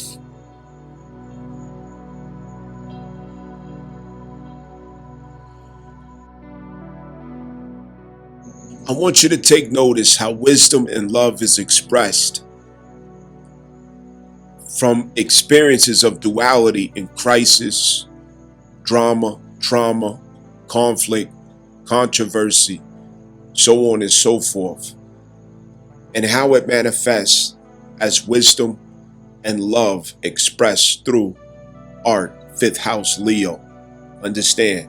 So listen close to how Prodigy and Havoc from Queensbridge, 41st side, Vernon, Queensbridge, 59th Street. Understand that. Let's see how they express this same thing of what I'm talking about. Understand? So listen close, because you can express the same thing in your way, according to your destiny, for your purpose of your house. Understand? But listen to how they do it.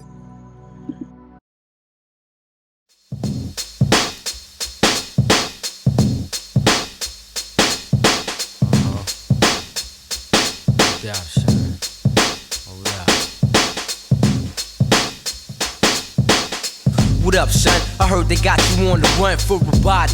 Now it's time to stash the guns. They probably got the phones tapped, so I won't speak long.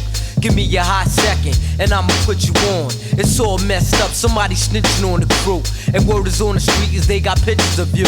Homicide came to the crib last night, 6 deep. Asking on your whereabouts and where you sleep. They said they just wanna question you. But me and you know that once they catch you, all they do is just arrest you, then arraign you, hang you. I don't think so. It's a good thing you bounce for now to stay low. Once in our blue, I check to see how you doing. I know you need loot, so I send it through Western Union. They probably knock down the door in the middle of the night, sometimes around 4, hoping to find who they looking for, but they won't succeed. All they gonna find is mad empty bags of weed. But worse, son, you got the projects hotter than hell. Harder for brothers to get they thug on, but oh well. Son, they know too much, even the hood rat chicks. Oh, you heard who did what? No, I don't know this shit, so stop asking. And I know I'm not going crazy. From windows, I see lights flashing, and maybe somebody's taking pictures. You know who that be, police lovers and neighborhood snitches. They put up a G so everybody's pointing fingers and lying. Hey yo son, the temperature's rising.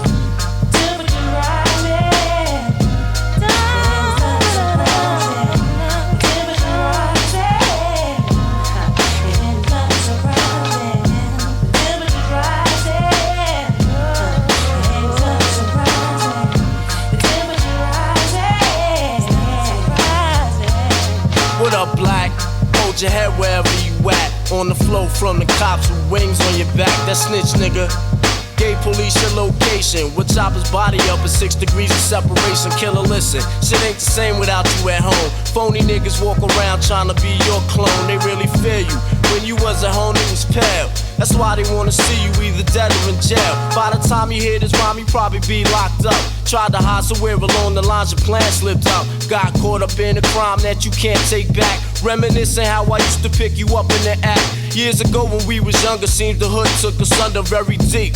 Wondering who snitching got me losing lots of sleep at night. You know my mouth is tight. I never sang to the cops cause that shit ain't right. Sometimes I stroll past the scene of the crime and backtrack down. Why the situation go down like that? It'll be a long time before the heat dies down, and a couple of years before we see you around. But till then, maintain and keep your story the same. The cops is grabbing wrong niggas looking for someone to blame. They harassing, struggling to find the truth.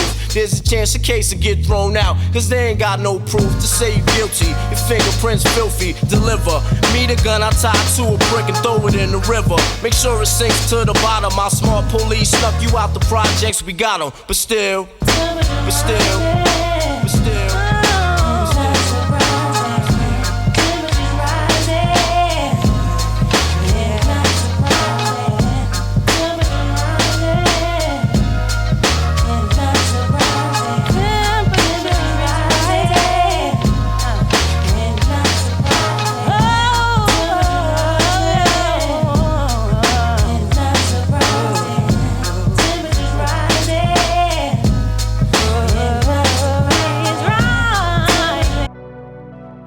Understand?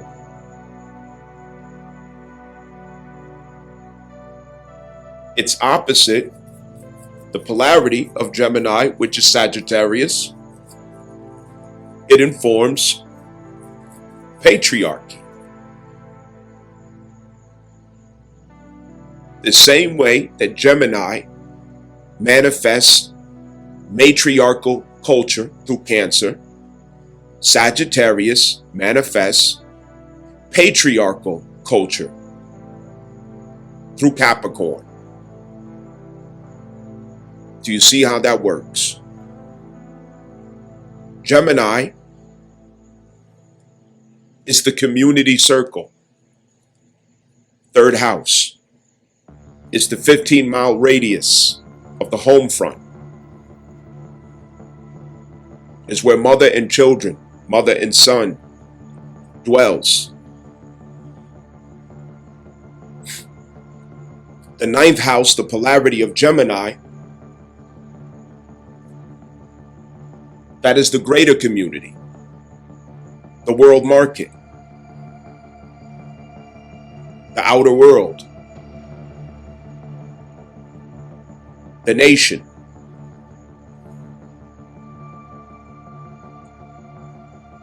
We approach that world through patriarchal wisdom, through patriarchal authority, through patriarchal law. Matriarchal law, it governs the inner.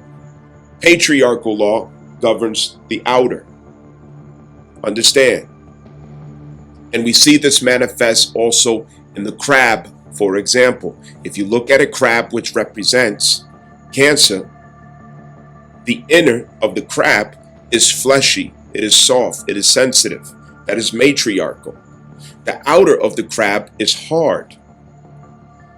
It is a crustacean. The outer carapace, as it's called, a carapace, which is an exoskeleton,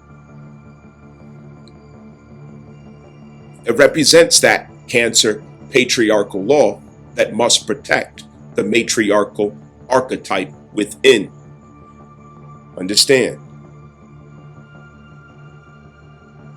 This is the polarity of that axis of Gemini in Sagittarius. So, because Uranus is at the 0 degree Gemini, and for the next 7 years, we're going to have Uranus transit through Gemini, what is happening over the next 7 years? It is an amendment of matriarchal law. We are manifesting amendment to matriarchal constitution specifically. This is how amendment takes place to constitution through Uranus. As Uranus transits through Gemini, there will be challenges to our perception, challenges to our conclusions, challenges to the ways that we arrive at conclusions, the ways that we compute and process information. We will be exposed to our integrity, our capacity, and our value as it relates to our intellectual fortitude,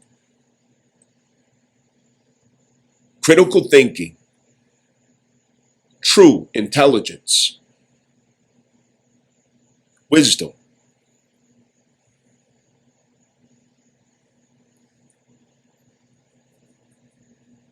It's going to be exposed as something that has been stifled, hindered, inhibited.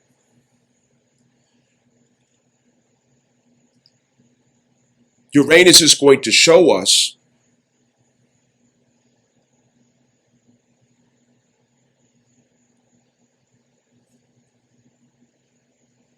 where in our mindset, where in our thinking, where in the way that we imply, in the way that we infer,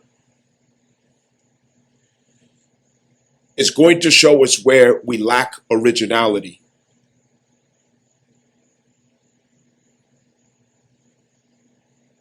It has to catch us up to speed.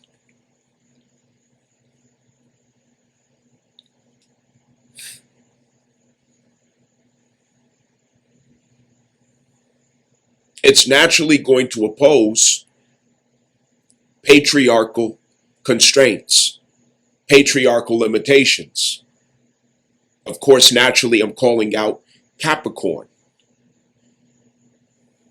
It's working consistently with freeing the mindset from Capricorn influence. And what are those Capricorn influence of patriarchal forms for our generations? It has a lot to do with Rothschild, Rockefeller. 20th century, the landscape of American education underwent a significant transformation. At the forefront of this transformation was John D. Rockefeller, a name synonymous with immense wealth and industrial power. This video delves into the history, chronology, and implications of the Rockefeller school system, exploring its far-reaching impact on education and society. The late 19th and early 20th centuries were marked by rapid industrialization and urbanization in the United States. During this period, the need for a more structured and unified education system became apparent. John D. Rockefeller, a titan of the oil industry, saw an opportunity to influence this sector profoundly.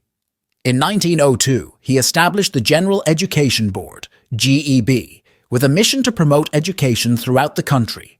Rockefeller's vision for education was not just about increasing literacy, but also about shaping the future workforce. The GEB received substantial funding, eventually amounting to over $180 million, a massive sum at the time. This funding was directed towards standardizing education, particularly in the South, which lagged behind the rest of the country in terms of educational infrastructure and accessibility. The GEB's influence extended beyond mere funding. It played a crucial role in shaping the curriculum, emphasizing subjects that would produce a disciplined and efficient workforce. The focus was on practical skills and basic literacy, steering away from classical education models that prioritized philosophy, art, and critical thinking. The GEB was founded with an initial grant of $1 million from Rockefeller. This marked the beginning of a new era in American education, with a focus on standardization and practical skills. By 1906, the GEB had expanded its reach significantly. It funded schools, teacher training programs, and educational research. The board's influence grew, particularly in rural and southern states. One of the most significant contributions of the GEB was the Flexner Report, published in 1910. Authored by Abraham Flexner and funded by the GEB, this report critically assessed medical education in the United States and Canada. Its findings led to the closure of many substandard medical schools and the reform of medical education, ensuring a higher standard of medical training. Throughout the 1920s, the GEB continued to consolidate its influence over the American education system. It promoted the consolidation of rural schools into larger, more efficient institutions. This period also saw the GEB advocating for the professionalization of teaching, emphasizing the need for trained and certified teachers. By the 1940s, the influence of the GEB began to wane. However, its legacy was firmly established. The standardized, pragmatic approach to education that the GEB had championed became the norm across the United States. One of the enduring mysteries surrounding the Rockefeller school system is the extent of its control over the American education system. Critics argue that Rockefeller's involvement in education was not entirely altruistic. They suggest that the emphasis on producing a disciplined workforce served the interests of industrialists like Rockefeller, ensuring a steady supply of obedient and skilled workers. Another critical point of contention is the suppression of critical thinking. By focusing on practical skills and basic literacy, the Rockefeller school system arguably limited students' ability to think critically and question the status quo.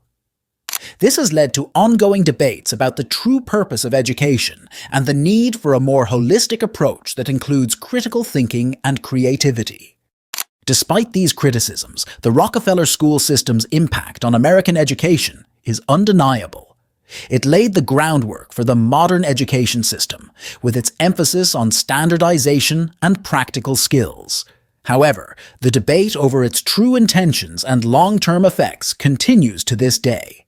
The Rockefeller school system represents a pivotal chapter in the history of American education. Its legacy is a complex mix of progress and controversy, reflecting the broader tensions between industrial interests and educational ideals. As we continue to navigate the challenges of modern education, the lessons from the Rockefeller era remain relevant, reminding us of the need to balance practicality with critical thinking and creativity.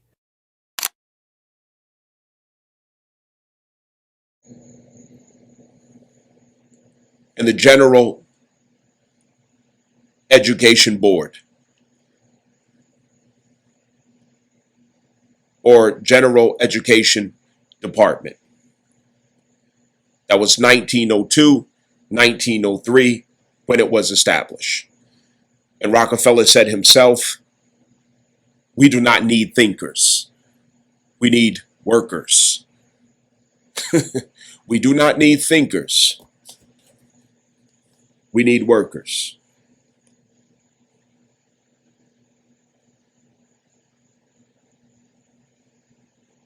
Rothschild Rockefeller, by them putting up billions of dollars at a time where billions was just unfathomable into the educational system, they designed it after Indian national influences, in which the schools were designed to breed workforce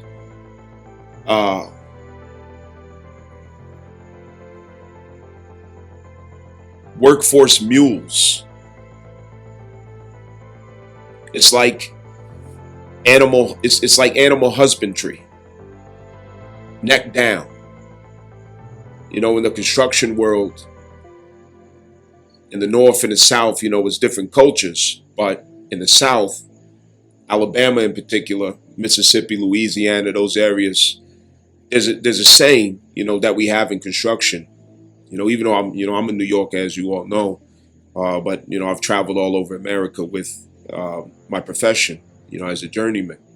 But in the South, what they say for, we don't need you to think, we just need you to, you know, pass these planks. Don't think, just pass this material. You understand? It's a joke, but it's not a joke. And basically what they say is neck down. You know, you may get sent to another team to help someone out, to support. You may get dispatched to, you know, a different department or whatever else. And, you know, the transparency is, you know, okay, what you guys need me to do? And somebody yell out, yeah, neck down. We just need you neck down. That's it. Oh, neck down? All right, cool. Yeah, whatever. What we doing? What you need? You know, so we don't need you to troubleshoot anything, in other words. We just need you to pass material. You understand? So it's one of those.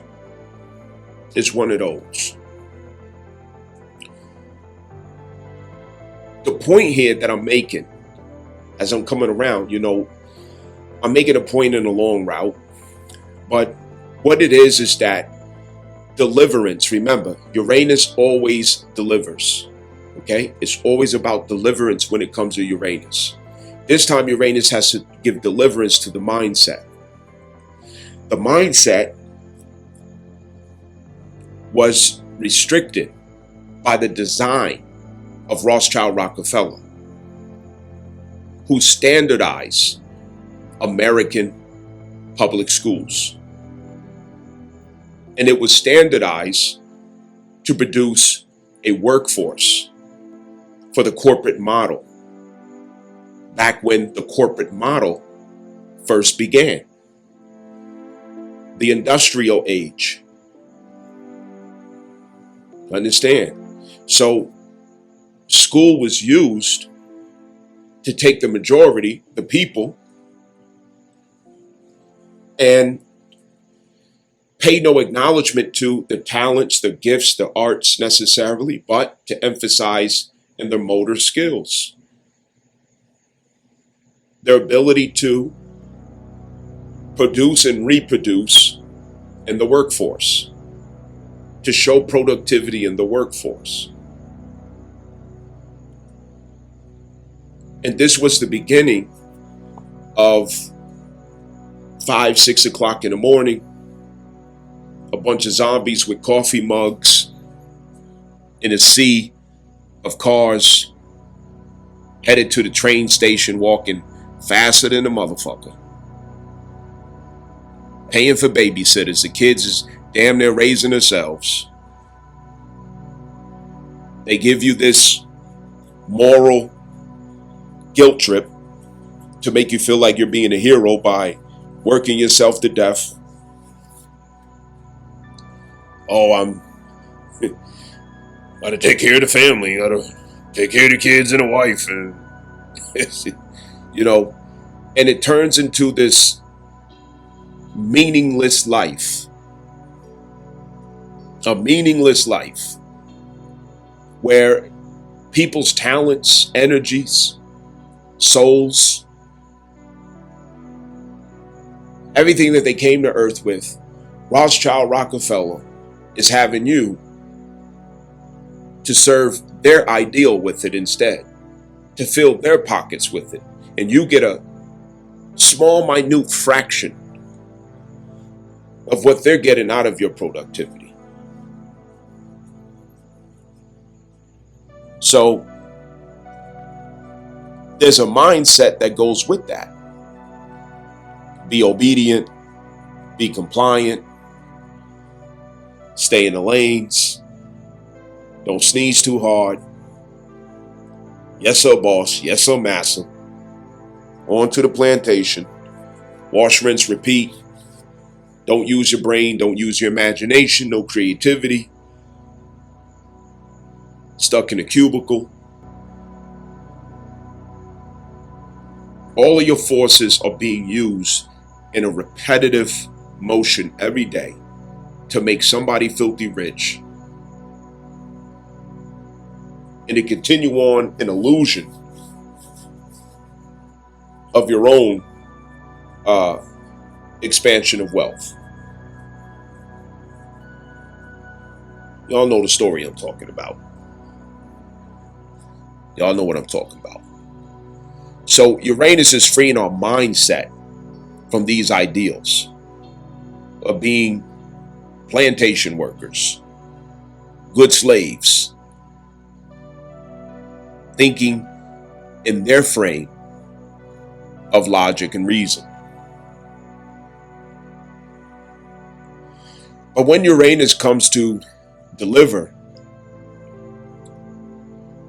it's never within the capacity of our own willpower. It's never within the capacity of our own comfort. It's always going to be in a way that's irresistible,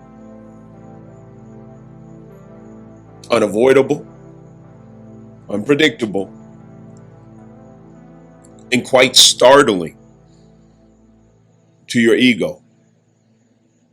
Startling to your threshold of security, the threshold of comfort. Uranus is going to push you out of the ring of Saturn. Uranus and Saturn has a unique bond when it comes to Aquarius. Of course, all of this is afforded to Aquarius-Pluto transit. Understand, that's the context of transformation and power that we are subject to.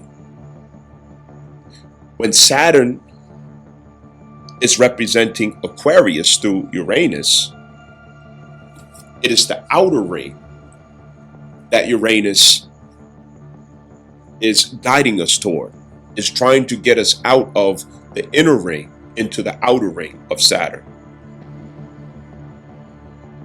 That can be very startling.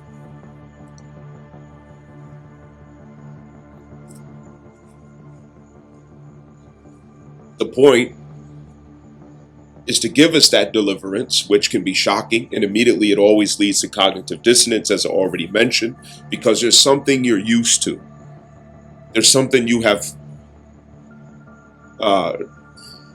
given yourself a false sense of security about. A delusion. You're going the wrong way. And you can know you're going the wrong way, but your insecurities won't let you get off of that merry-go-round, that hamster wheel. You just keep going in circles. So Uranus finally breaks that cycle. And it's scary. This now is going to take place with our mindset. Things that seem like it shouldn't make sense or shouldn't be right. Let me give you an example. Donald Trump, through Doge, has challenged Department of Education. And there's a lot of people with a limited mindset who think from Gemini inner ring instead of Gemini outer ring. And what's the difference? When you're thinking from Gemini inner ring, you have this impulsive reaction. Oh my God, why would you cut education? Oh, that's just so stupid. Who would do such a thing? Look at him. I knew he was crazy. He's just gonna cut education. That's just so stupid. Who told you that just because it's titled Department of Education, just because it has the name Department of Education, just because it has a logo, Department of Education, your dumb ass thought that is actually education? When you know good and well, public school systems, it's hell and gasoline draws. It's a terror for the teachers who are subject to its limitations and constraints. The money that's put into the Department of Education, it does not make it where it needs to go. First of all, teachers need greater salaries for what they have to deal with. They're damn near raising these American children.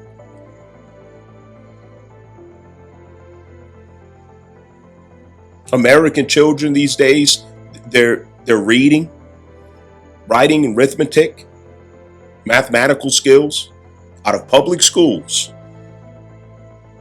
is something to really concern us. What in the hell is the Department of Education even doing for American children? Please tell me. I'll wait. Matter of fact, listen in the comments. If you really want to champion for the Department of Education, what the fuck is it doing for the people?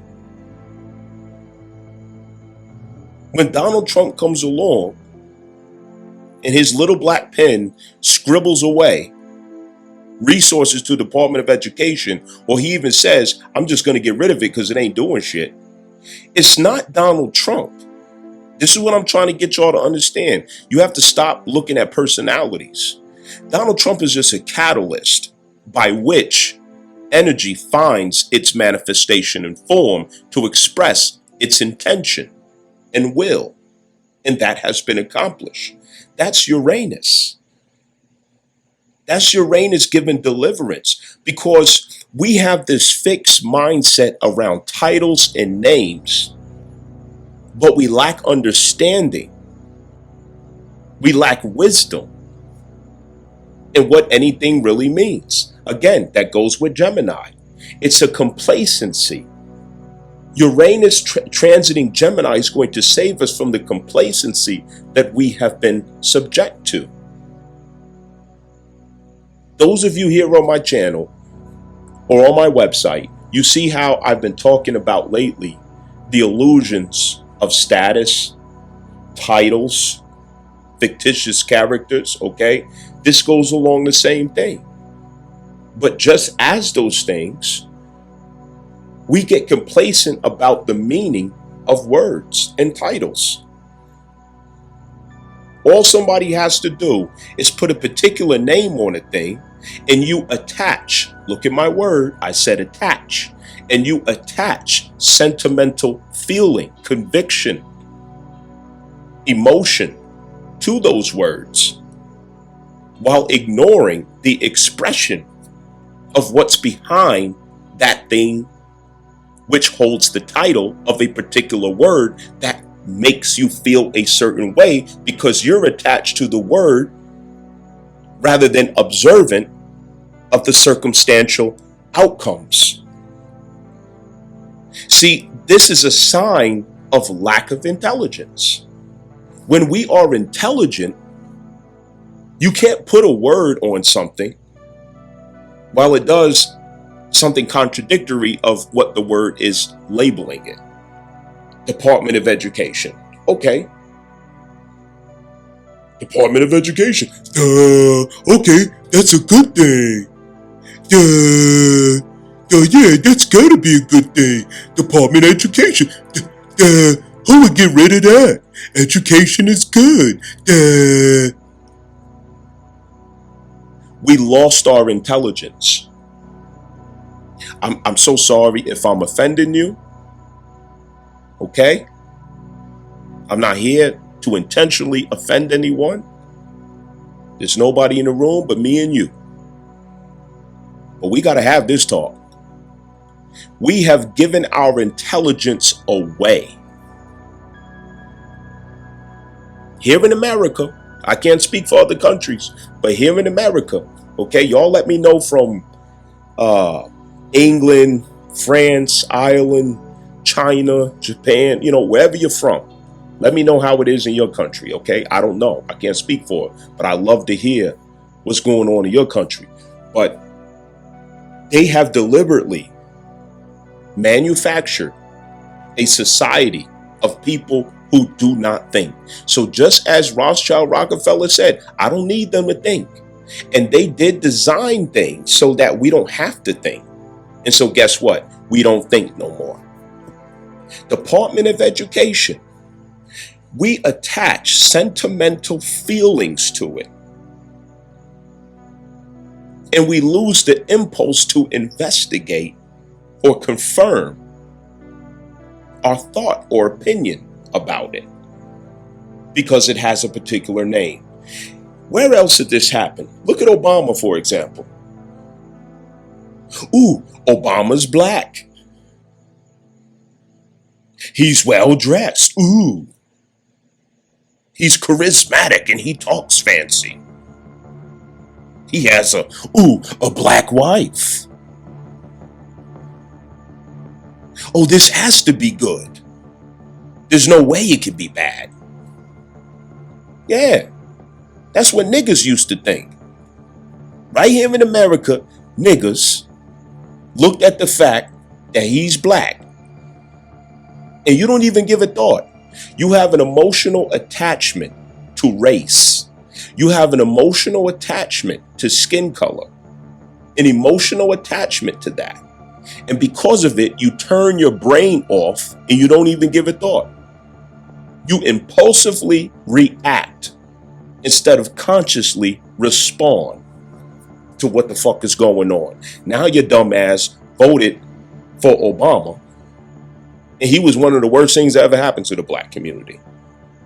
He turned America into Satan's playground. He got rid of Gaddafi. Gaddafi? Do you know who Gaddafi was? His story, his history, his pedigree, he was a hero. You look in Burkina Faso, Ibrahim Traore, he's just like Gaddafi was to his people.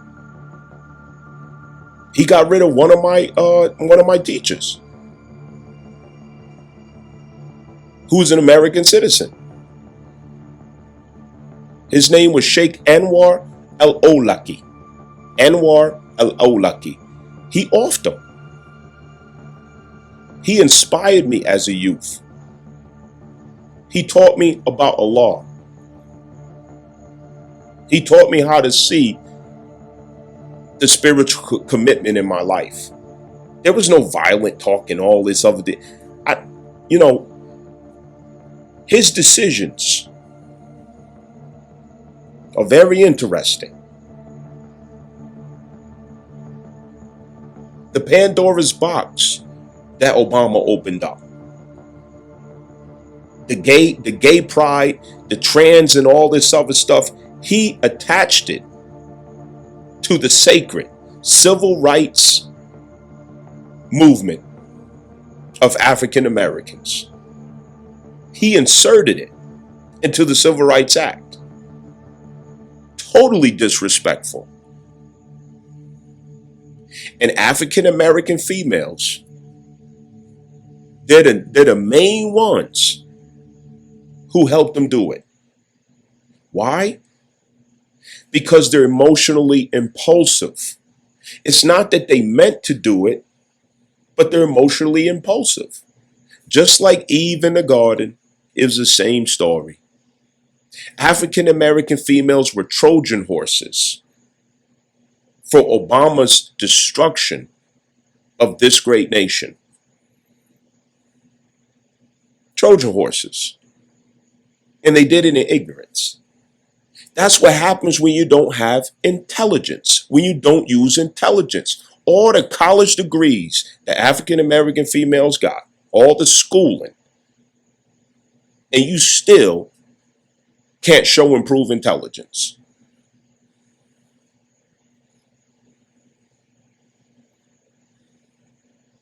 They're about to repeat the same thing with Kamala Harris, fighting for your own destruction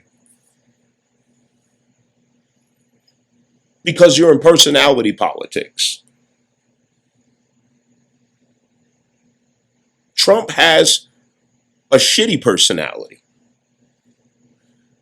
He's not a likable person. Who the fuck would like this dude? But when you're intelligent, you weigh results. You weigh the logical outcome. You weigh the effect. You weigh the probabilities. You don't have to like the person to confirm competence. And competence doesn't mean that he's perfect. It doesn't mean that he's not a greaseball politician himself.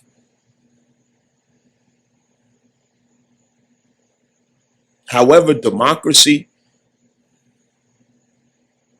and Republican expression of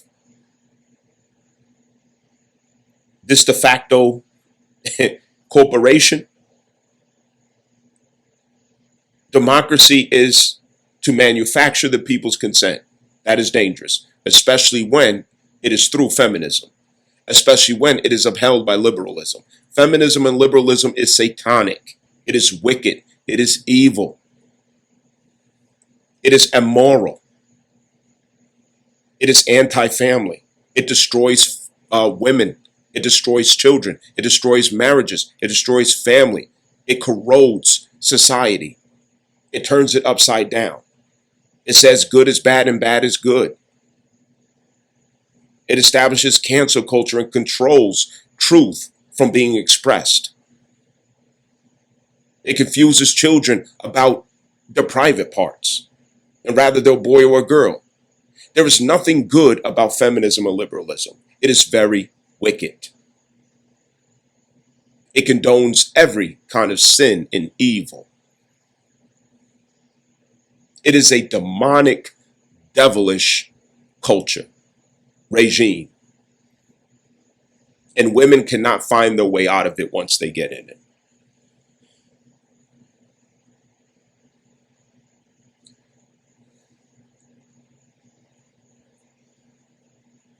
No amount of education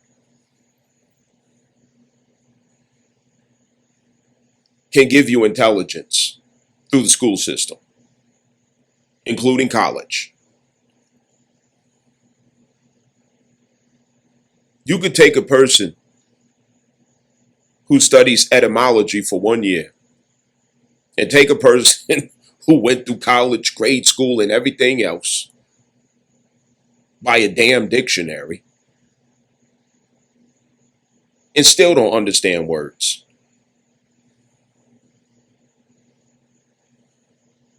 An example of that, so many so-called educated people still refer to dictionaries for meanings of words.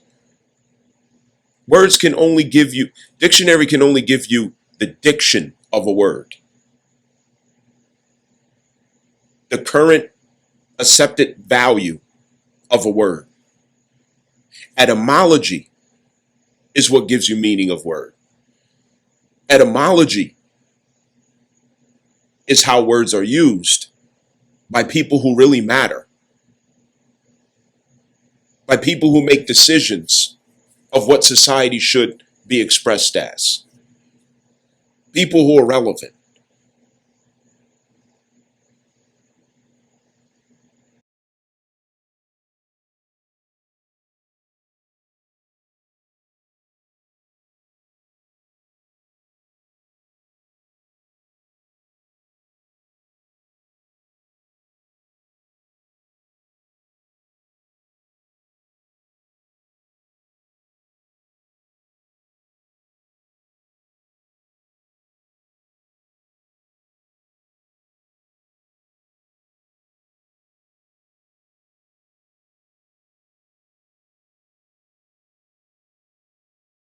Einstein once said, everybody's a genius. But if you judge a fish by its ability to climb a tree, it will live its whole life believing that it is stupid. Ladies and gentlemen of the jury, today on trial we have modern day schooling. Glad you could come. Not only does he make fish climb trees, but also makes them climb down and do a 10-mile run. Tell me, school, are you proud of the things you've done? Turning millions of people into robots, do you find that fun? Do you realize how many kids relate to that fish? Swimming upstream in class, never finding their gifts, thinking they are stupid, believing they are useless? Well, the time has come, no more excuses. I call school to the stand and accuse him of killing creativity, individuality, and being intellectually abusive. He's an ancient institution that has outlived his usage. So, Your Honor, this concludes my opening statement, and if I may present the evidence of my case, I will prove it. Proceed. Exhibit A. Here's a modern day phone. Recognize it? Here's a phone from 150 years ago. Big difference, right? Stay with me. Here's a car from today, and here's a car from 150 years ago. Big difference, right? Well, get this. Here's a classroom of today, and here's a class we used 150 years ago. Now, ain't that a shame? In literally more than a century, nothing has changed. Yet you claim to prepare students for the future? But with evidence like that, I must ask, do you prepare students for the future or the past? I did a background check on you and let the record show that you were made to train people to work in factories, which explains why you put students in straight rows, nice and neat, tell them sit still, raise your hand if you want to speak, give them a short break to eat, and for 8 hours a day, tell them what to think. Oh, and make them compete to get an A letter which determines product quality, hence grade A of meat. I get it. Back then, times were different. We all have a past. I myself am no Gandhi. But today, we don't need to make robot zombies. The world has progressed. And now we need people who think creatively, innovatively, critically, independently, with the ability to connect. See, every scientist will tell you that no two brains are the same. And every parent with 2 or more children will confirm that claim. So please explain why you treat students like cookie cutter frames or snapback hats, giving them this one-size-fits-all crap. Watch your language. Sorry, Your Honor, but if a doctor prescribed the exact same medicine to all of his patients, the results will be tragic. So many people would get sick, yet when it comes to school, this is exactly what happens, this educational malpractice, where one teacher stands in front of 20 kids, each one having different strengths, different needs, different gifts, different dreams, and you teach the same thing the same way? That's horrific. Ladies and gentlemen, the defendant should not be acquitted. This may be one of the worst criminal offenses ever to be committed. And let's mention the way you treat your employees. Objection. Overruled. I want to hear this. It's a shame. I mean, teachers have the most important job on the planet, yet they're underpaid?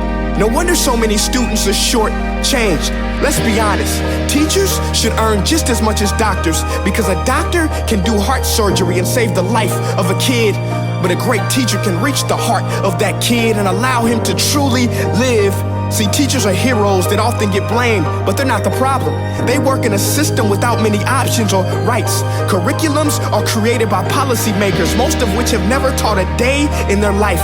Just obsessed with standardized tests. They think bubbling in a multiple choice question will determine success. That's outlandish.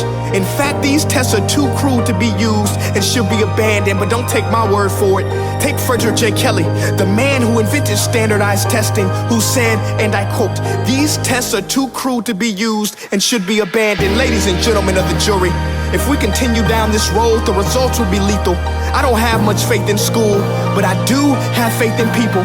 And if we can customize healthcare, cars, and Facebook pages, then it is our duty to do the same for education, to upgrade it, change it, do away with school spirit, because that's useless. Unless we're working to bring the spirit out of each and every student, that should be our task. No more Common Core. Instead, let's reach the core of every heart in every class. Sure, math is important, but no more than art or dance. Let's give every gift an equal chance. I know this sounds like a dream, but countries like Finland are doing impressive things. They have shorter school days. Teachers make a decent wage. Homework is non-existent, and they focus on collaboration instead of competition. But here's the kicker, boys and girls. Their educational system outperforms every other country in the world.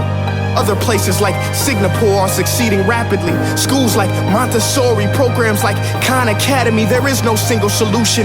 But let's get moving, because while students may be 20% of our population, they are 100% of our future. So let's attend to their dreams, and there's no telling what we can achieve. This is a world in which I believe, a world where fish are no longer forced to climb trees. I rest my case.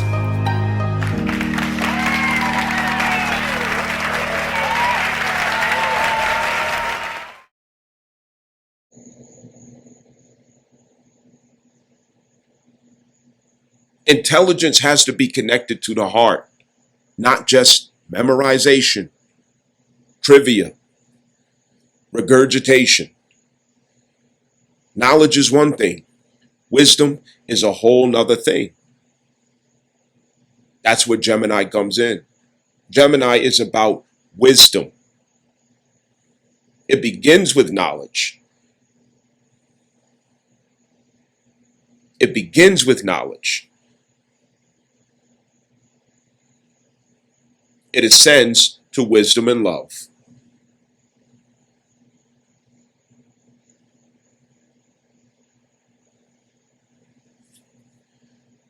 Any dodo bird can memorize some data and information, regurgitate it, add some charisma and a pretty face, and anybody will believe anything said. That's where we live in today. A generation that goes on the internet, and if the girl has big enough titties, if she got a big enough ass and a pretty face, you will not question anything that she says. You will believe everything that comes out of her mouth. Why? Because she's pretty. All you have to do is be pretty to be believed. Look at Casey in a Diddy trial. Casey is no victim. She's a volunteer. She suffered everything that she insisted on experiencing. But because she's pretty, she gets public defense. Because she's pretty. Oh, protect Casey at all costs. Protect Casey at all costs. Oh, she should never have to suffer that. She's so beautiful. She should never. Look at what the people say. The intelligence is low. It is very, very low. She's beautiful, so she should never have to suffer. So beauty and justice is now a thing. What does beauty have to do with justice? What does that have to do with truth? Ain't got a damn thing to do with it. If she was a big, fat, ugly girl, nobody'd be saying nothing. Because she's pretty, she gets a defense. Diddy is a monster. He is disturbing. He shouldn't even be walking around the streets with a mindset like that. He's dangerous. But his crimes are moral crimes. They're not legal crimes. Why? Because it was all consensual. As an adult, she made her decisions. It's what she wanted to experience. Everybody can't be intelligent. Everybody doesn't have access to intelligence because everybody can't get through or pass their feelings. Everybody can't get around what they feel. So everybody doesn't get to know what it's like to be intelligent. College degrees, PhD, doctorates, and all that. I'm sorry, that does not prove intelligence. No, it don't. It proves a damn good memory. You're receptive. You have a great memory. You're a good regurgitator and a good actor. But that in particular is not a proof of intelligence. No, it's not. How many doctors out here, after going to medical school, run into the harsh reality that all you was trained to do was authorize chemical technologies as prescriptions. That's it. You did all that schooling within the limitations of chemical and biochemical authorizations of drugs and prescriptions.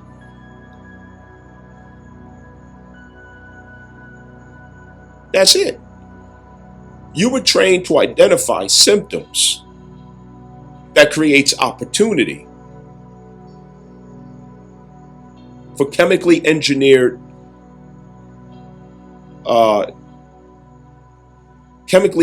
substances. That's it. No doctor goes to college to learn how to heal. No doctor goes to college to learn how to identify root causes of illnesses. No, they don't.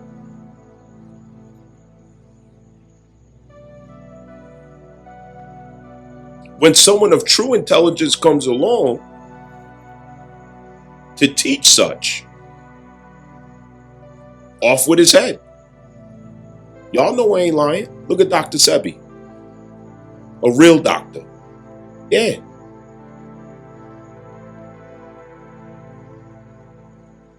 Psychologists and all the and therapists and all these other things. Astrology can stomp all of that in the ground. All of that. Astrology can stomp medical authorities in the ground. Yeah. Oh, you didn't know. Astrology is medicinal as well. It is a biochemical map of the self.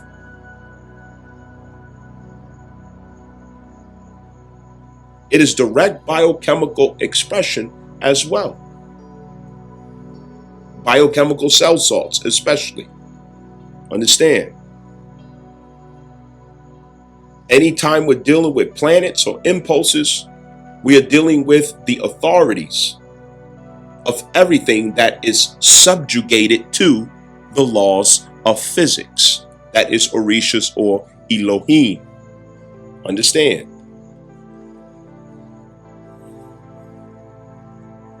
We've got to get to real intelligence again.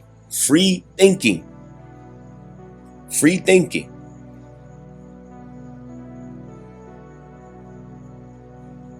Look at how we miss opportunities by listening to the crowd. Following some pretty face on Instagram. Oh, girl, he got to be 6 feet tall. He got to make 6 figures. Yada, yada, yada. Meanwhile, she could be making 6 figures. He could be making 40, 50,000. But it's not about how much you make. It's how much wisdom you have to keep what you make. But these dodo birds, they don't understand things like that. You want these men to make 100,000, 200,000, 300,000 because you have a lifestyle that you don't have the discipline to modify. You don't have the maturity to adjust and modify into a realistic perspective. Your self-esteem is so low that you have to practice consumerism to buy things to create the illusion of value that you can't figure out how to embody and express as a woman. You're lost. You are lost. And that's why you need him to make so much money, to finance your lifestyle that is beyond your capacity. You want somebody else to be responsible for it. It's low intelligence out here.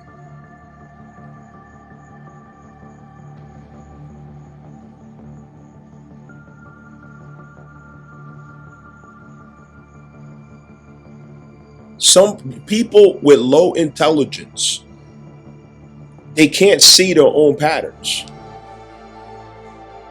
But people with higher intelligence, they see the patterns, and they're leagues ahead of him. In the Holy Quran, Allahu la ilaha illa huwa al-hayyul qayyum la ta'khudhuhu sinatun wa la nawm lahu ma fi as-samawati wa ma fi al-ard man dhal ladhi yashfa'u indahu illa bi idhnihi ya'lamu ma bayna aydihim wa ma khalfahum wa la yuhituna bi shay'in min ilmihi illa bima sha'a wa wasi'a kursiyyuhu as-samawati wal ard wa la yu'uduhu hifdhuhuma wa huwa al-'aliyyul 'azim. Sadaqallahu al-'azim. So Allah subhanahu wa ta'ala says in the Holy Quran, He says, and of knowledge I have that circumferences them, but theirs cannot circumference mine. God has knowledge that circumferences us, but our knowledge cannot circumference His. You understand that? So His, it's the same situation. You have low intelligent people out here in the world who are making the loudest noise, the most viewership, the most followers, the most attention. They're the ones influencing most people. It's the dummies. The fucking dumbasses are out here influencing people more than anybody.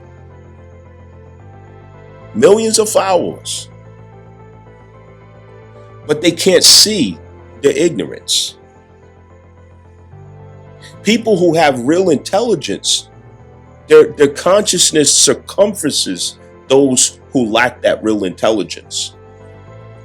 And the veins are popping out of the neck as they're making their points or whatever else. And you're looking at this like your logic is way off. Your reasoning is off.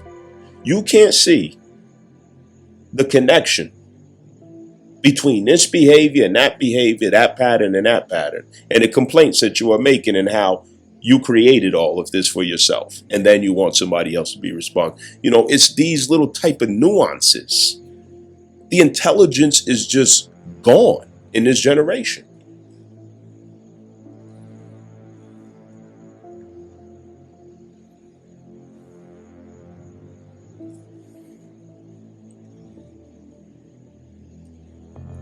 When fathers became alienated by feminism and Lyndon B. Johnson's welfare state, as well as the increase of female enrollment into colleges and universities. And you might say, why would I say that? Because 70% of divorces are initiated by women in America, and 90% of the 70% are college enlisted or graduated women. Okay, so yes, that does make a difference. When that is the case, if fathers are absent in the early development of children or alienated from them, they don't get the influence of a man's mind. And without that influence, they could lack critical thought. They could lack the ability to navigate feelings in order to remain objective. Interpretation of experiences.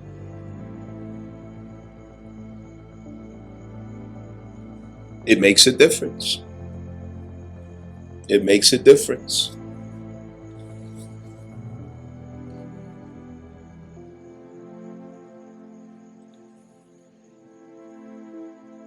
With Uranus passing through Gemini,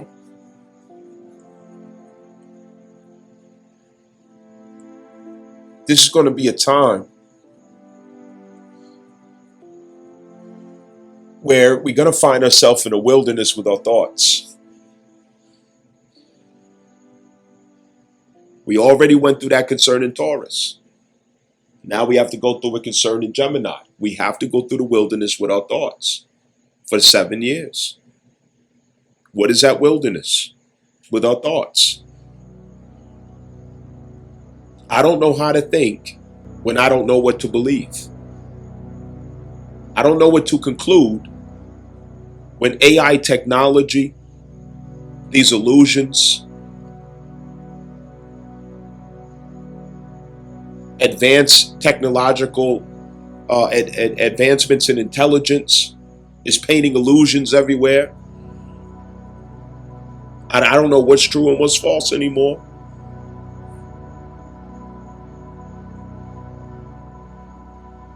I don't know what to do when I learn to stop relying on an infrastructure, a culture, or societal norms, conformity that used to make me feel secure. Now I have to learn how to produce original thought. Now I have to learn how to weigh data, facts, information. Now I'm realizing that college did not prepare me to think intelligently. It only prepared me to perform for the corporate industry. So it's like feeling like you were spinning your wheels. Like you have to learn how to think all over again. Because AI can come along and repeat any basic thinking patterns, any type of surface intelligence. So you find yourself lacking value at the capacity that you've been performing at. Nobody needs you. All these government jobs, corporate jobs, data input, everything that you went to college for to get a degree, Donald Trump's pen made it all irrelevant in less than a year. Thousands and thousands and thousands of liberal, college-educated females and gay dudes had to leave corporate offices. And all these degrees that they got, that they've been bragging about for the past, since the Obama era. I got a PhD. Black women are the most educated, yada, yada, yada, which isn't even true.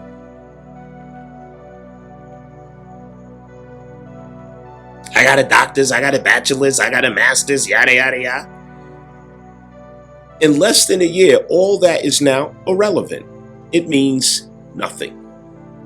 Don't mean shit. AI is here to replace every last one of them. AI is going to replace every last one of them.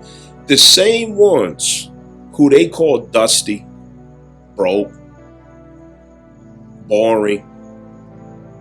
I don't want no 9-to-5 man. I don't want no blue collar man. Yeah. The blue collar world. Ironically, they still use intelligence. Ironically. They're in touch with the earth.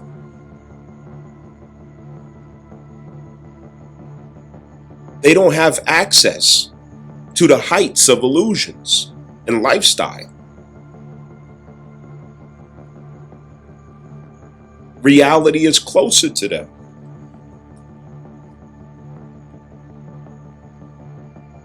Men who work with their hands in the outer elements, the irony is they have no choice but to use real intelligence. Unlike the one who's trained to wash, rinse, repeat, mathematical, linear patterns for a check.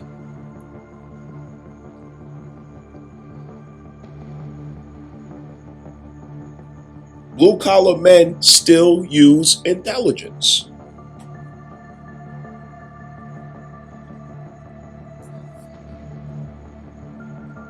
This world is It's ironic. You think you're looking at something the right way and it's upside down. Goddamn.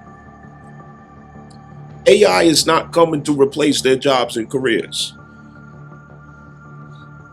In less than a year, the tables turn. In less than a year, the tables turn.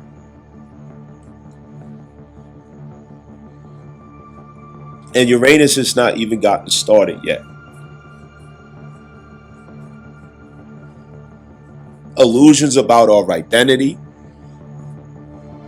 that's going to come to surface. What is your real status? What is your real identity? What is the story behind our status?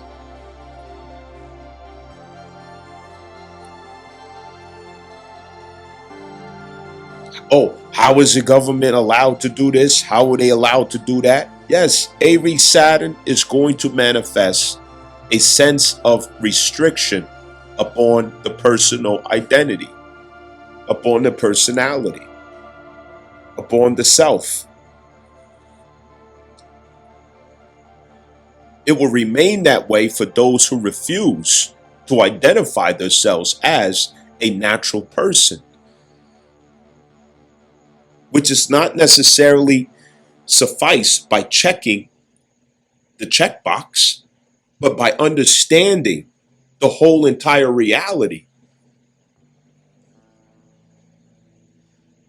of that false world and dimension of the fictitious self in which it operates, and being able to intelligently observe, connect with, and express the true and natural self through and through. That is the only route to freedom, is to realize the true and natural self in that capacity. Otherwise, you will remain feeling constricted and oppressed, while it is an illusion, because it is your actual consent that subjects you to that restriction. You can't blame it on the government. It's your consent. As above, so below, it works the same way spiritually. What you consent to, you have subjected yourself contractually to whatever it is that you're going to experience. And you don't get to complain and blame. Oh, I'm suffering this. Oh, that's not fair. Oh, that hurt me so bad. Oh, it traumatized me. Oh, I went through this. Oh, I went through that. You have to go back to your consent, where you contracted yourself or subjected yourself to that particular experience. Take ownership of it. That's how karma works. But it's more convenient to sit there and, feel sorry for me. Oh, I'm really going through it. Oh, feel sorry for me. Why did he break my heart like that? I really loved her. I can't believe she treated me like that. I don't deserve this. I'm a good person. Yeah. You'll be waiting a long time if you think some energy is just supposed to come and feel sorry for you. No, you signed up for that. And it's your job, your responsibility to figure out, okay, where did I fill out that application? And make sure it's a learning moment. Where did you fill out that application and why? This is where it's at right now. Let's make sure we know what's about to go down.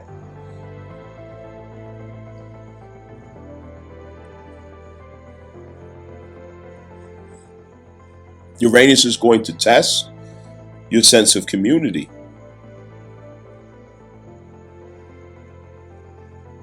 It's going to change so many times who you feel like you relate to, who you're compatible with, who's for you and who's not. Who are your people? That's going to change a lot. Why? Because your mind is going to be changing a lot as Uranus subjects it to revelations, realizations. We are giving birth to true intelligence again, because we're now coming out of the timeline of Rothschild Rockefeller's ideal over our mindset, the manufactured mindset, the Capricorn machine,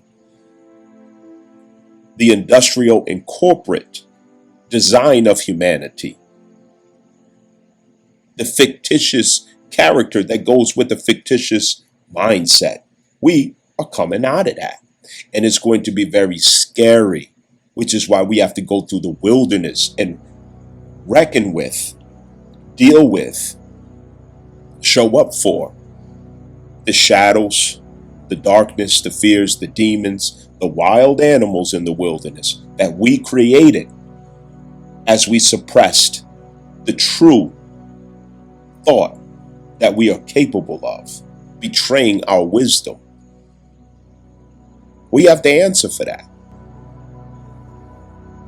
And it's going to take 7 years.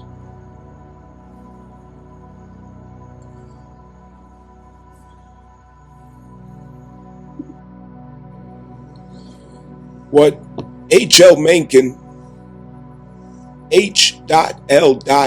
Mencken, Mencken, right? Because I want you to look behind me. You know what I mean? Look behind me too. You know, I'm not perfect. I'm your brother. I'm not your superior. I'm your brother, you heard? So, H.L. Mencken, he said about public schools, and quote, "The most erroneous assumption is to the effect that the aim of public education is to fill the young of the species with knowledge and awaken their intelligence, and so make them fit to discharge the duties of citizenship in an enlightened and independent manner. Nothing could be further from the truth. The aim of public education is not to spread enlightenment at all. It is simply to reduce as many individuals as possible to the same safe level, to breed and train a standardized citizenry, to put down dissent and originality. That is its aim in the United States. Whatever the pretensions of politicians, pedagogies, and other such mountebanks, and that is its aim everywhere else. Understand?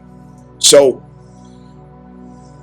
I'm using some of these evidences, proofs, shared thoughts, wisdom from, others. I just want to support my crying claim that Uranus transiting Gemini is a time where we need to set our intentions to know that rebellion, obedience, it no longer can be according to what we have been trained and conditioned to express that faculty upon. Now, the obedience is to the matriarchal law of the inner self, not the patriarchal law of the outer world that has been established within limitations of the fears, the greed, the ambitions, the Ahrimanic impulses, the Machiavellian will of those who hold power through the Capricorn forces, principalities in higher places. This is a time where we're supposed to set our minds free, set our thoughts free, and found it upon wisdom and love. Wisdom and love that is consistent with express matriarchal will and intent. And let me emphasize again, for some of you out there who may be wagging their tail, you're getting all excited. Ooh, matriarchy. Ooh, the matriarchy. Ooh, because the patriarchy is suppressing us. Ooh, misogyny. No, it's not one of those. It's not one of those. Calm down, young lady. Slow it down, young lady. Drink some water. Because feminism is not it. And I'm sorry, a lot of y'all out there bumping the gums, talking your shit, veins popping out your mouth.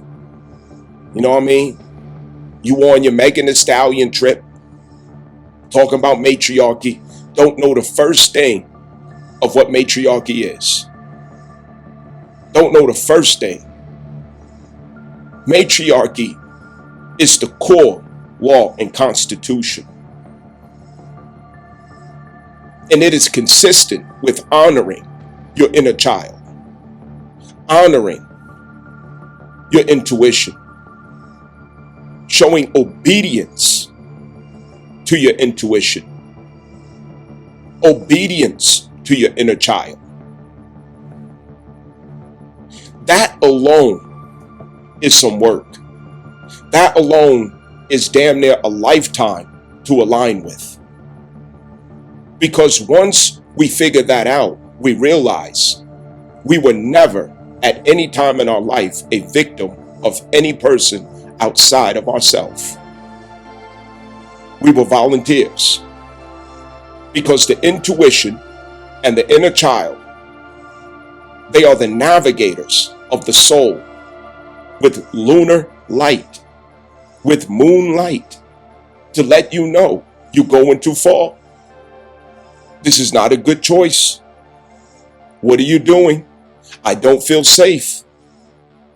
Are you respecting yourself? Are you honoring yourself? Are you putting yourself in harm's way? But for your desires, for the Venus impulse, for the astral body, you ignore it and you do it anyway. And you justify it because it has pleasure, an illusion of pleasure. And that's what the South Node Virgo is about. It's the number 9 that restores divine mother through divine masculine. It's a reverse. Through divine masculine, we find our way back to matriarchal core, inner being.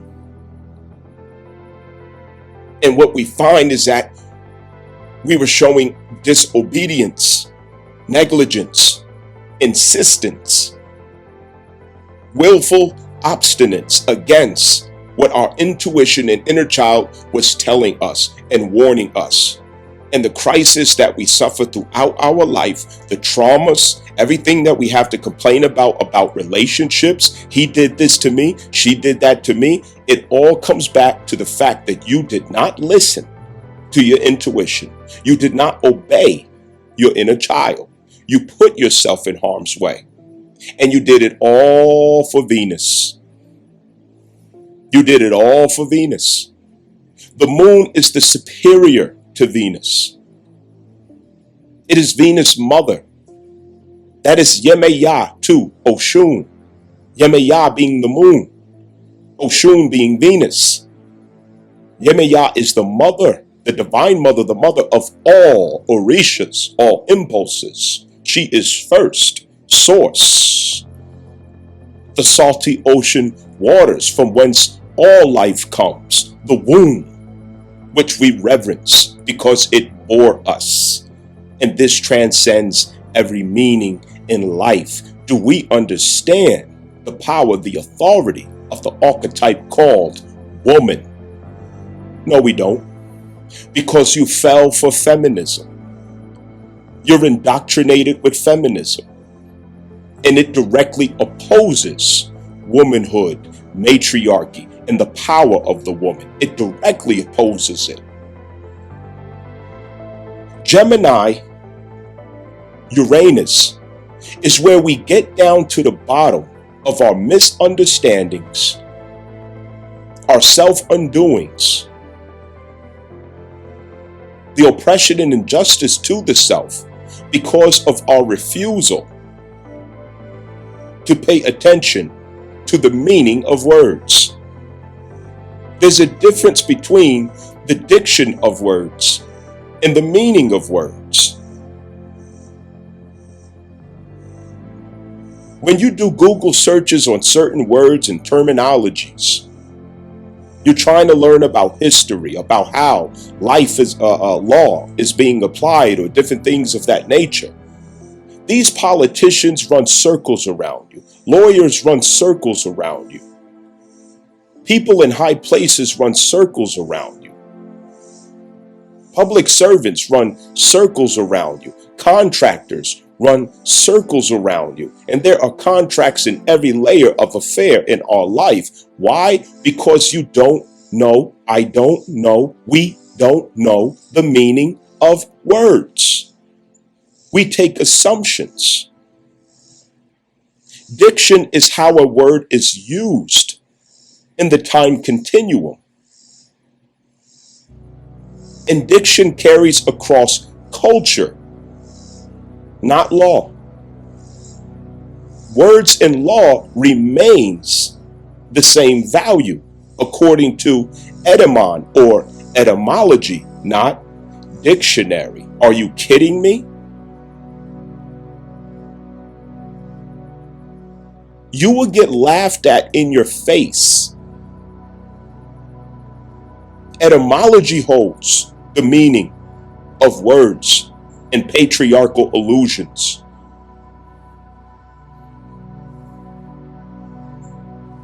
Diction carries across matriarchal culture. There's a difference. It is the patriarchal that's holding the oppression over the people. Therefore, you have to decode the witchcraft, the magic, the sorcery, in the play of words. It is Uranus that's going to help us to catch up and untie ourselves from these mysterious riddles and plays on words. Who can keep up with Uranus? Can't nobody outstrip Uranus. The one who throws lightning bolts, Obashango. It ain't gonna happen.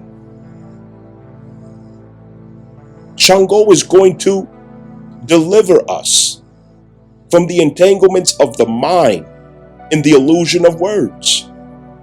And this has to do with legal interpretation, contractual interpretation, status interpretation. And the illusion will be realized and the minds will be free. And when the mind is free, we are truly free. We're not free until the mind is free. We're not free until the mind is free. We're especially not free until women are free. What will it take to save women from feminism, liberalism, and democracy? They fall for it every time. Through their nature, the devil plays games with their head, their emotions. They get tricked and fooled, and they fall for it every single time. It's damn near impossible for a woman to find her way out of feminism, liberalism, and democracy. So help us God. And she continues to inflict pain and trauma and confusion, insecurity upon herself, looking for someone to blame for what she's suffering. And she can't interpret it. It is true that matriarchy is what we're supposed to be following, but that doesn't mean follow the marching orders of a woman. It means showing obedience to the natural will of the collective, which is to secure the family, the source of life, the sacred womb, the symbol and archetype of the continuation of life, the time portal called a woman, the legacy bearer, the multiplier, the one who makes things of viscosity and ease, the harmonizer, the one who is sensitive to the scales of justice, the guardian of kindness, and mercy. What is life without woman? But we have to get back to the females realizing themselves as women and not competitors of the male principle and male or masculine archetype, not enviers of her brother because of her lack of proper estimation and evaluation of her own status as a woman. This is what we have to get back to. But a lot of y'all niggas is scared to go into that thought process. A lot of y'all niggas is shook to think that way.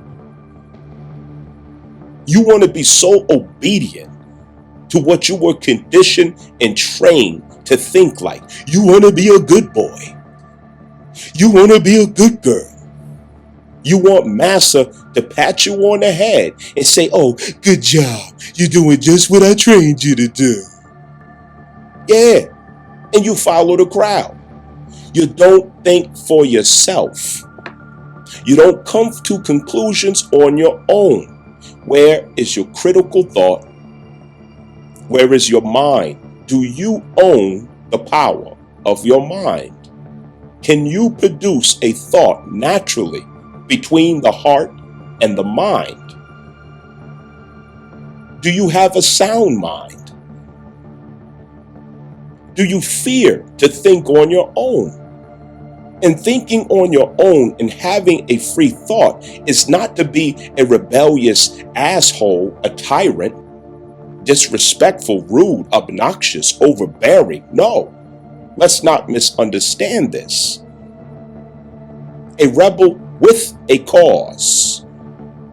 A revolutionary for the revelation. Not your selfish desires. South Node Virgo. Number 9, Hermit card. Working against the detriment of Venus. Do we understand? Post South Node Libra. Post South Node Libra.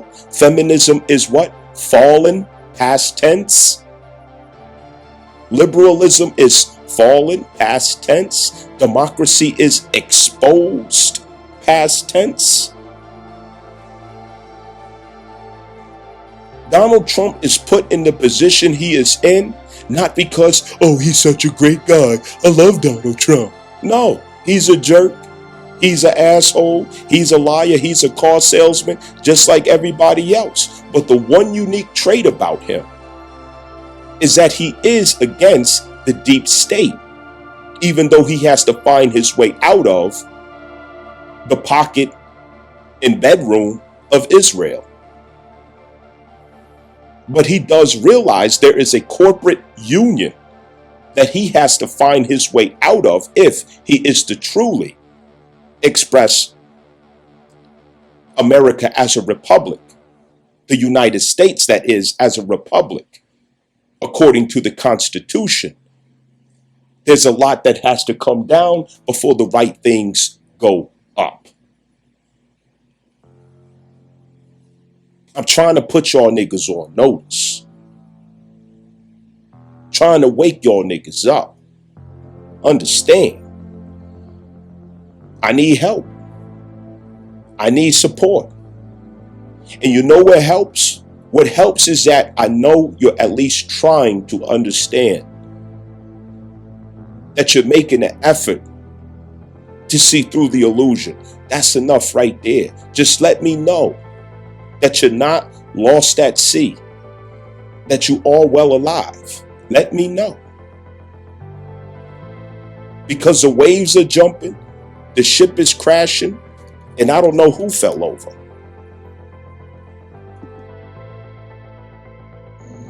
As that Gemini Uranus kicks in, remember, this is in the context of your Gemini house placement.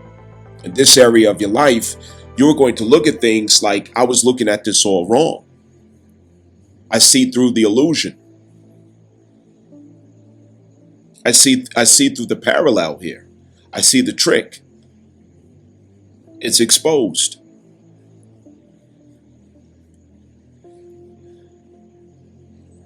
And walking through the wilderness in that with your mindset, it's the fear of being looked at like you're crazy. People distancing themselves from you because of how you're seeing it now. Your mind is free. And when your mind is free, people are going to look at you like you're crazy. They're going to judge you. They're going to criticize you. They're going to want to get away from you, shame you, guilt trip you, because you have a free mind. Your free mind is going to startle people in that area of your life.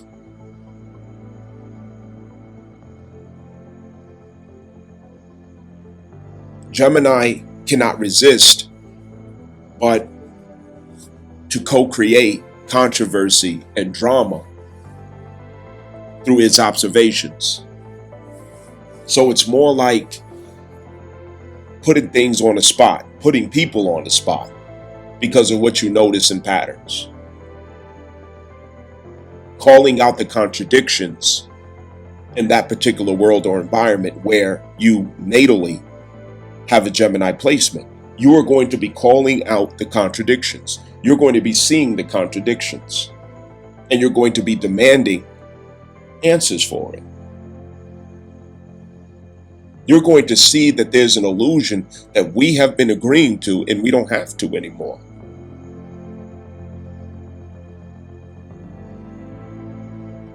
And all of it is going to return us to the matriarchal constitution. And that matriarchal constitution is, I don't have to give my soul to the Capricorn, Rothschild, Rockefeller ideal. I'm going to keep it for myself and I'll give them what's left over, but I'm keeping the best for me. I'm going to forward everything to family, to community, to love. I'm going to forward everything to the experience of family and community. I'm going to compare every value to what it means from the perspective of community and family.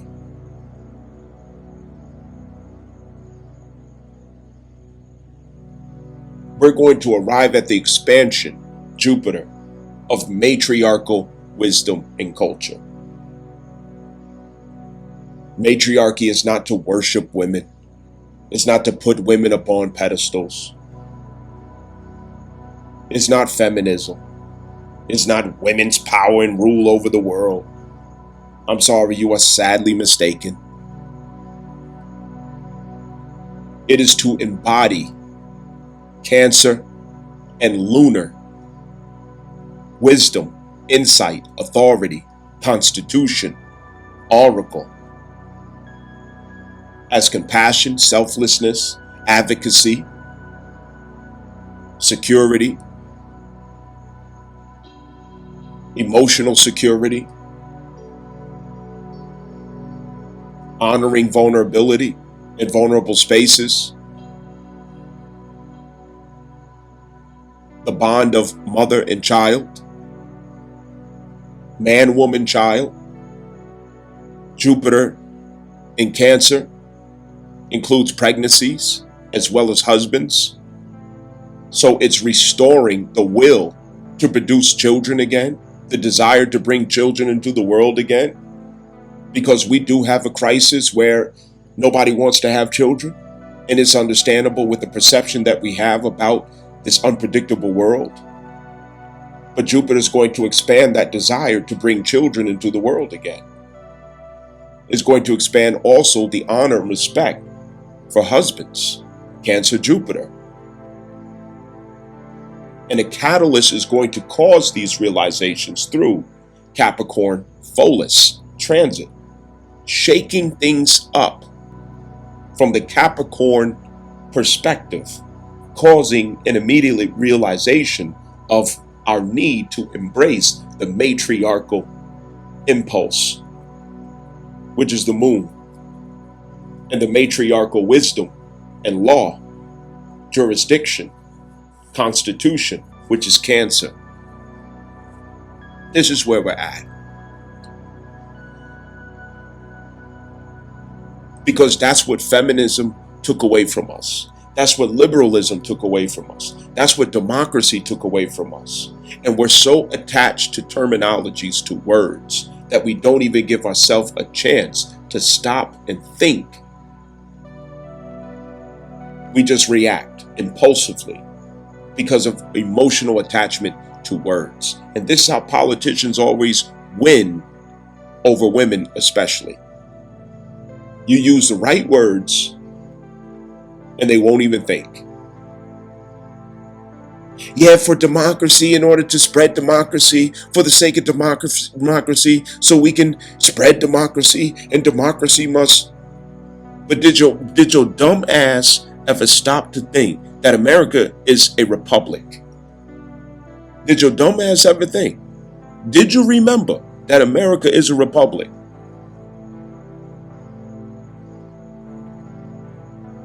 Don't say nothing. Hold your breath, and I want you to really think about it. Did your dumb ass stop and think about the fact that America is a republic? Or did you know that? This is what I mean by intelligence. But yet these politicians, a lot of them are always talking about democracy, democracy, democracy. What does democracy really mean? It simply means challenging the regime of all those on the planet who are not subject to the UN unum sanctum, extension and preservation of Spanish Inquisition,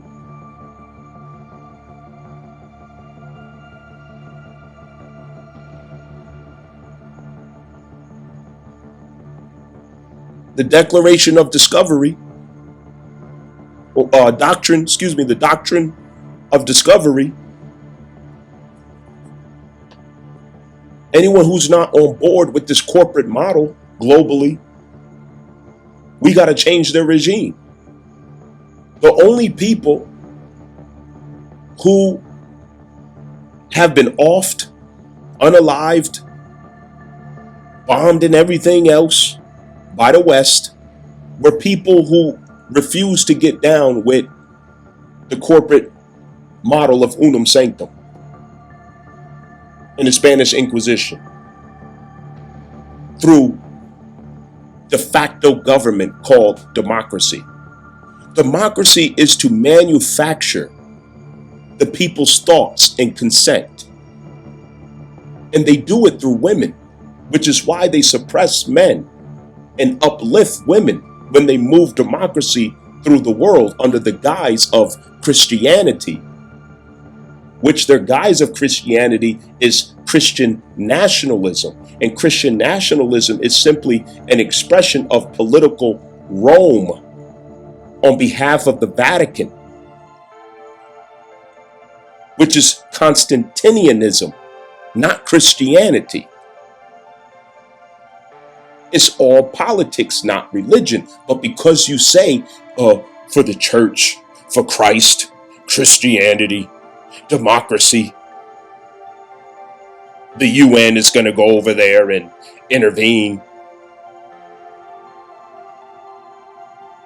NATO. You sit your slow ass up there, just full of butterflies. Oh, that's so nice. You spread democracy, and they're gonna and help all the women. Yeah, and help the women, and help the women. Women. You've been women down since you've been going to college. Liberal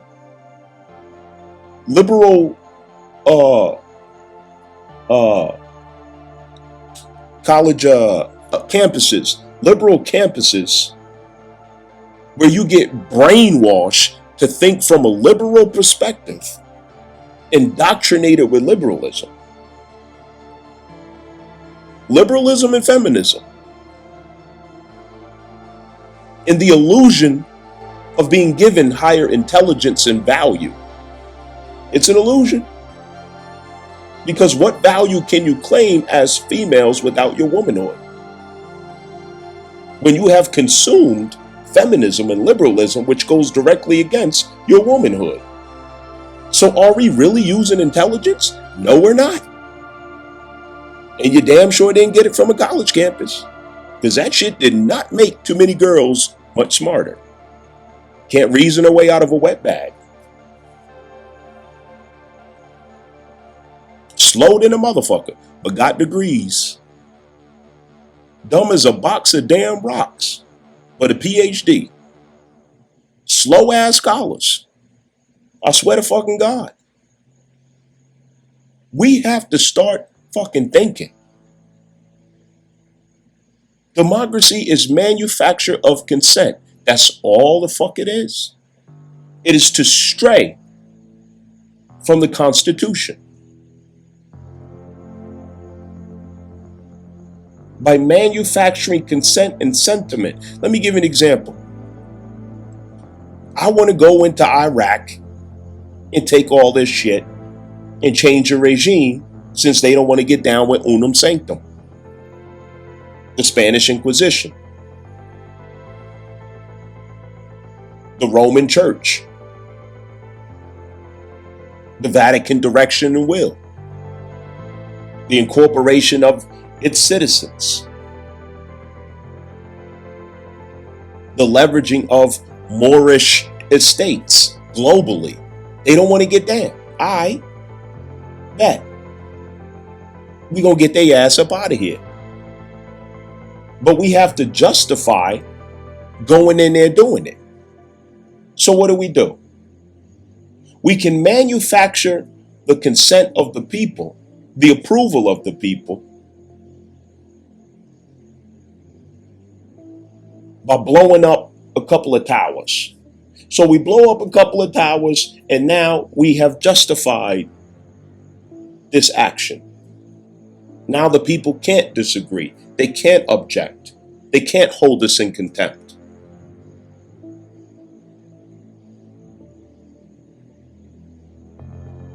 But people have lost intelligence because they were bred to not be intelligent.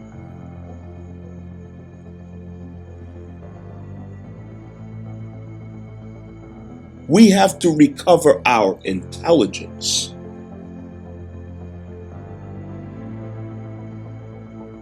Politician they're suppressing women, and we're going to go over there in the name of democracy, and women need rights, and they should be educated, and yada yada yada. Yeah, I hear that.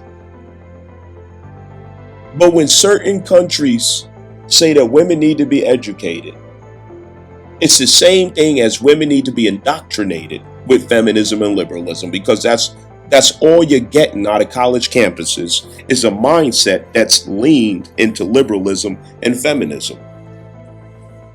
And when you insert liberalism and feminism into the mindset of women, you naturally break up the marriages. You weaken the families. You take the confidence out of the next generation, the children.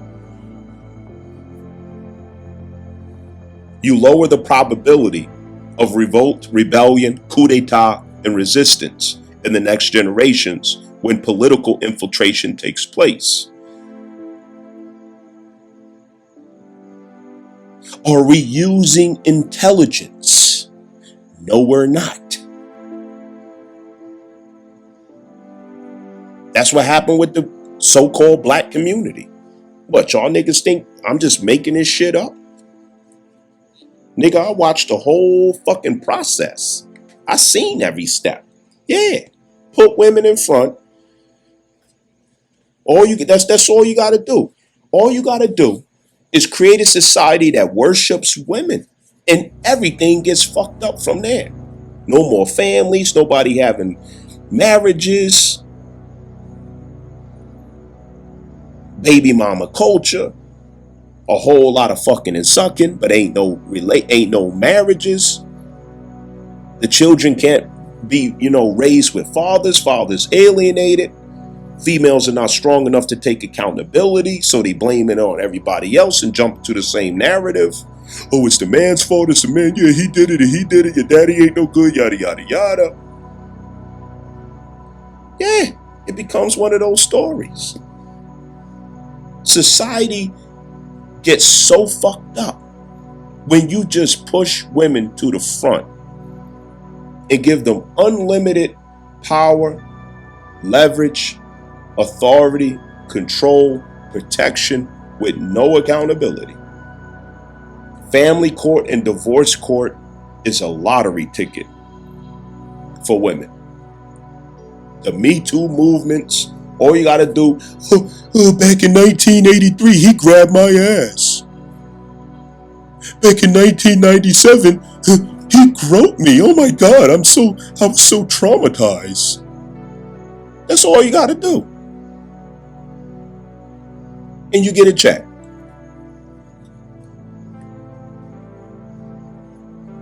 Go get a basketball player. Go get some dumbass football player. Go get some retarded ass celebrity.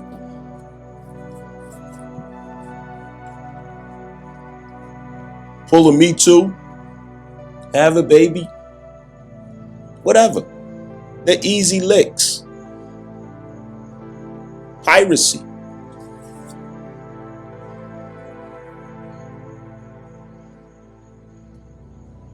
This new world got men shook, scared at the gym, at work, in society itself. Men are scared, shook around women. They scared to even look at women. Scared to say something. Y'all know what I'm talking about. You go to the gym, if you're looking at her, you gotta look in a way where it don't look like you looking at her. Because that could be your reputation. She wants you to look at her. But that don't mean that you should look at her. You see how crazy that shit is?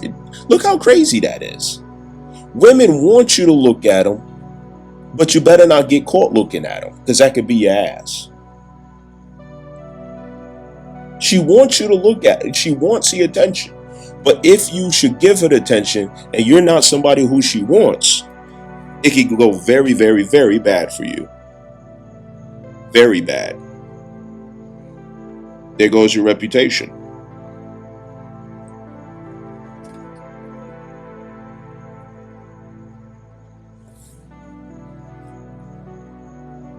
America's not really a safe place for men. It's a safe place for women. You have to be very careful, extremely careful how you move and operate when it comes to women.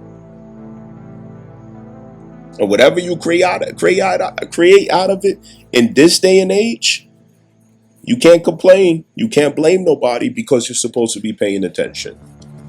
The point that I'm making, though, is everything is designed to be the way that it is.